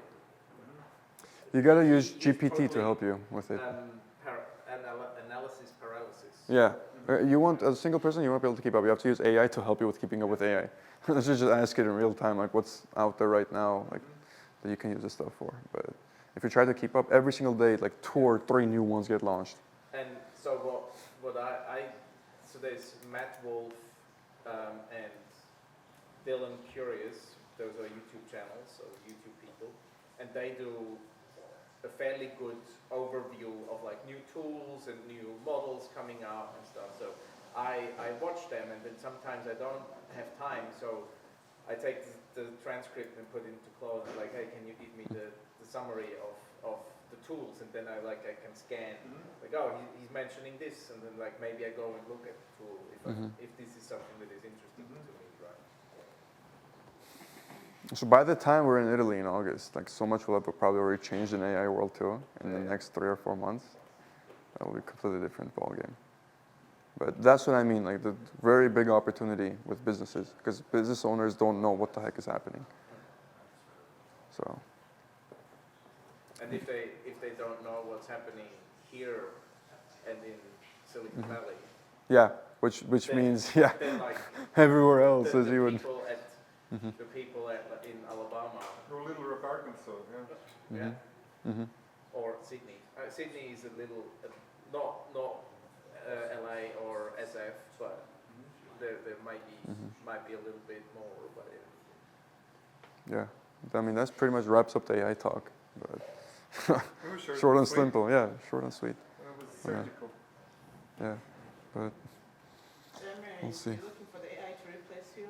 So like, I need to know them more. No, I just wanted, there are things that I don't like to do, and I want them to be done in a way that I can trust. ChatGPT, I don't like doing this. Give me AI tools for this. And as far as, let's say, web design, are there any favorite tools to get a website other than, stealing? Cursor, Sonnet 3.7, amazing front end. Amazing front end. Lovable. Really good. What's lovable? I think it's like a UI focus. I mean, it could do more, but like it's chemical apps, yeah. Yeah, you can just study even Framer landing pages on Framer.com, that have really good landing pages. Study those, either literally just replicate those or ask Cursor to make you a better one or something. Framework.com? Framer.com. Framer. Framer. But You're going to put all that on just drop it in the chat, yeah. Drop it in the chat so you don't. Okay, but it's memorable. Thank you. Perfect. I think that's pretty much, yeah. Call that. Any questions? Anything in particular? AI stuff? Or anything in general, actually, throughout the whole day? You can do kind of like a recap thing. Ooh, I'm still curious. I'm still digesting. I'm digesting too. The food or the information? Everything. It's everything. It's drinking from a fire hose, which is a good thing. It's Yeah.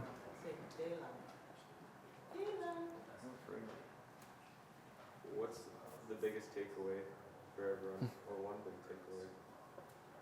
For me, the biggest was I need to be a better listener. I don't know, I was really inspired by yesterday's speaker. And my biggest takeaway was I need to get better at being a sponge. I feel like it's the cornerstone. Like seeing him be able to like read the room, like it's like a superpower he has. Just like pick up on all those little things. I really agree. One thing that I noticed in what he said, and the biggest learnings for me was like the sales side, specifically the relationship building. Because if you take a lot of entry-level sales courses, especially the online ones, they will tell you that a sales call goes a specific framework of what you mentioned, which is a 5-minute reporting, whatever, rapport building, and then you do this, and then you start have to close, close them. so on and so forth, right? But then even when I was reviewing sales calls with Zach, he was like telling me like you don't have to like cut the report and then be like, okay, so let's jump right in because we have this amount of time, right? Or like another thing that a lot of people do when they start out in sales is like the first thing is talk about, hey, where are you from, or like what's the weather, but like that's so baseline that people just think like, oh, I know I'm on a sales call. But when you can point out certain things, for example, one time I was on a sales call and then or watching a sales call, and then there was this guy and he had his dog just like lying in the background, but it wasn't moving at all. And Zach was like talking to the guy, he's like, is your dog dead? Like, is he alive? And like the guy was laughing so hard, right? So then they could like, you know, laugh and start building that trust and stuff like that. So that's a really big point I took away to reinforce that thought. No, 100%. The sales one, that's why I always emphasize personal relationships with people, communication. Just everything's relationship based. Remember, every single thing. My first client next Friday. Yeah? And he's paying. He insisted. Do it. Do it. And every single thing you want out of life, every single thing is dependent on another person. Remember that. End of the day. So how do you make that person give it to you? This was a few weeks ago already. So we had, we teleported a particle, basically. So now we can have, this means specific communication lines, like phone lines and whatever the case, it doesn't have to travel through a wire anymore. So it's called quantum entanglement. It's when two particles at different locations are basically mirrored. They vibrate at the same frequency, and whatever this one does, this one also happens to this one. So through that, they began quote unquote teleporting stuff. So you can, and they did it, I think, across a 15-mile range or something. One particle here, one particle here. They sent a message to this one, and this one instantly got the message there. So if you search it up, quantum teleportation, you'll see it. So we're already there as well. There's a lot of cool stuff happening recently. Yeah, I have a feeling that this is going to take a little bit longer to be Yeah, implemented. this one, yeah. Similar with like the new Microsoft chip, there has been a lot of feedback from a lot of people. It's like, yeah, what you guys did there is marketing stuff, but it's definitely development.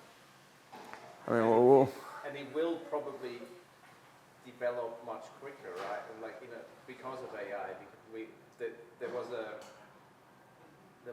article about, I don't remember which, if it was Broadcom or which networking company started to train AI on chip designs specifically for millimeter wave radar and for essentially 6, 7G mobile phone and route Wi-Fi and they trained it, and then traditionally the development, I think, is like, oh, we want to try this, have this new idea and want to try this feature, so humans work at it and like do different designs and test them and whatever. And now they had an AI that understood kind of the concepts, and they managed to like, oh, now I want to implement this feature, and then the AI models went away and did its thinking thing and came out with designs, and the humans looked at the designs. It's like, What the hell is this? what the hell? We don't know. We can't Comprehend, read this chip design on a transistor level. We do not understand, but they implemented it and it worked. Right. So AI is finding pathways for chip design to make things work based on the requirements we put to it. Based like the neural pathways, like in your own brain, you need to form a new thought, you need to form a new neural pathway. It's basically like that, but on steroids, because you can do the same calculation we can in millisecond of the time, like nanosecond of the time. All I can tell you is this, like 10 years from now, if you time travel from, let's say, the 1970s, maybe a little overshoot, 1980s to now, it'll be less weird than if you time travel from now to 10 years from now.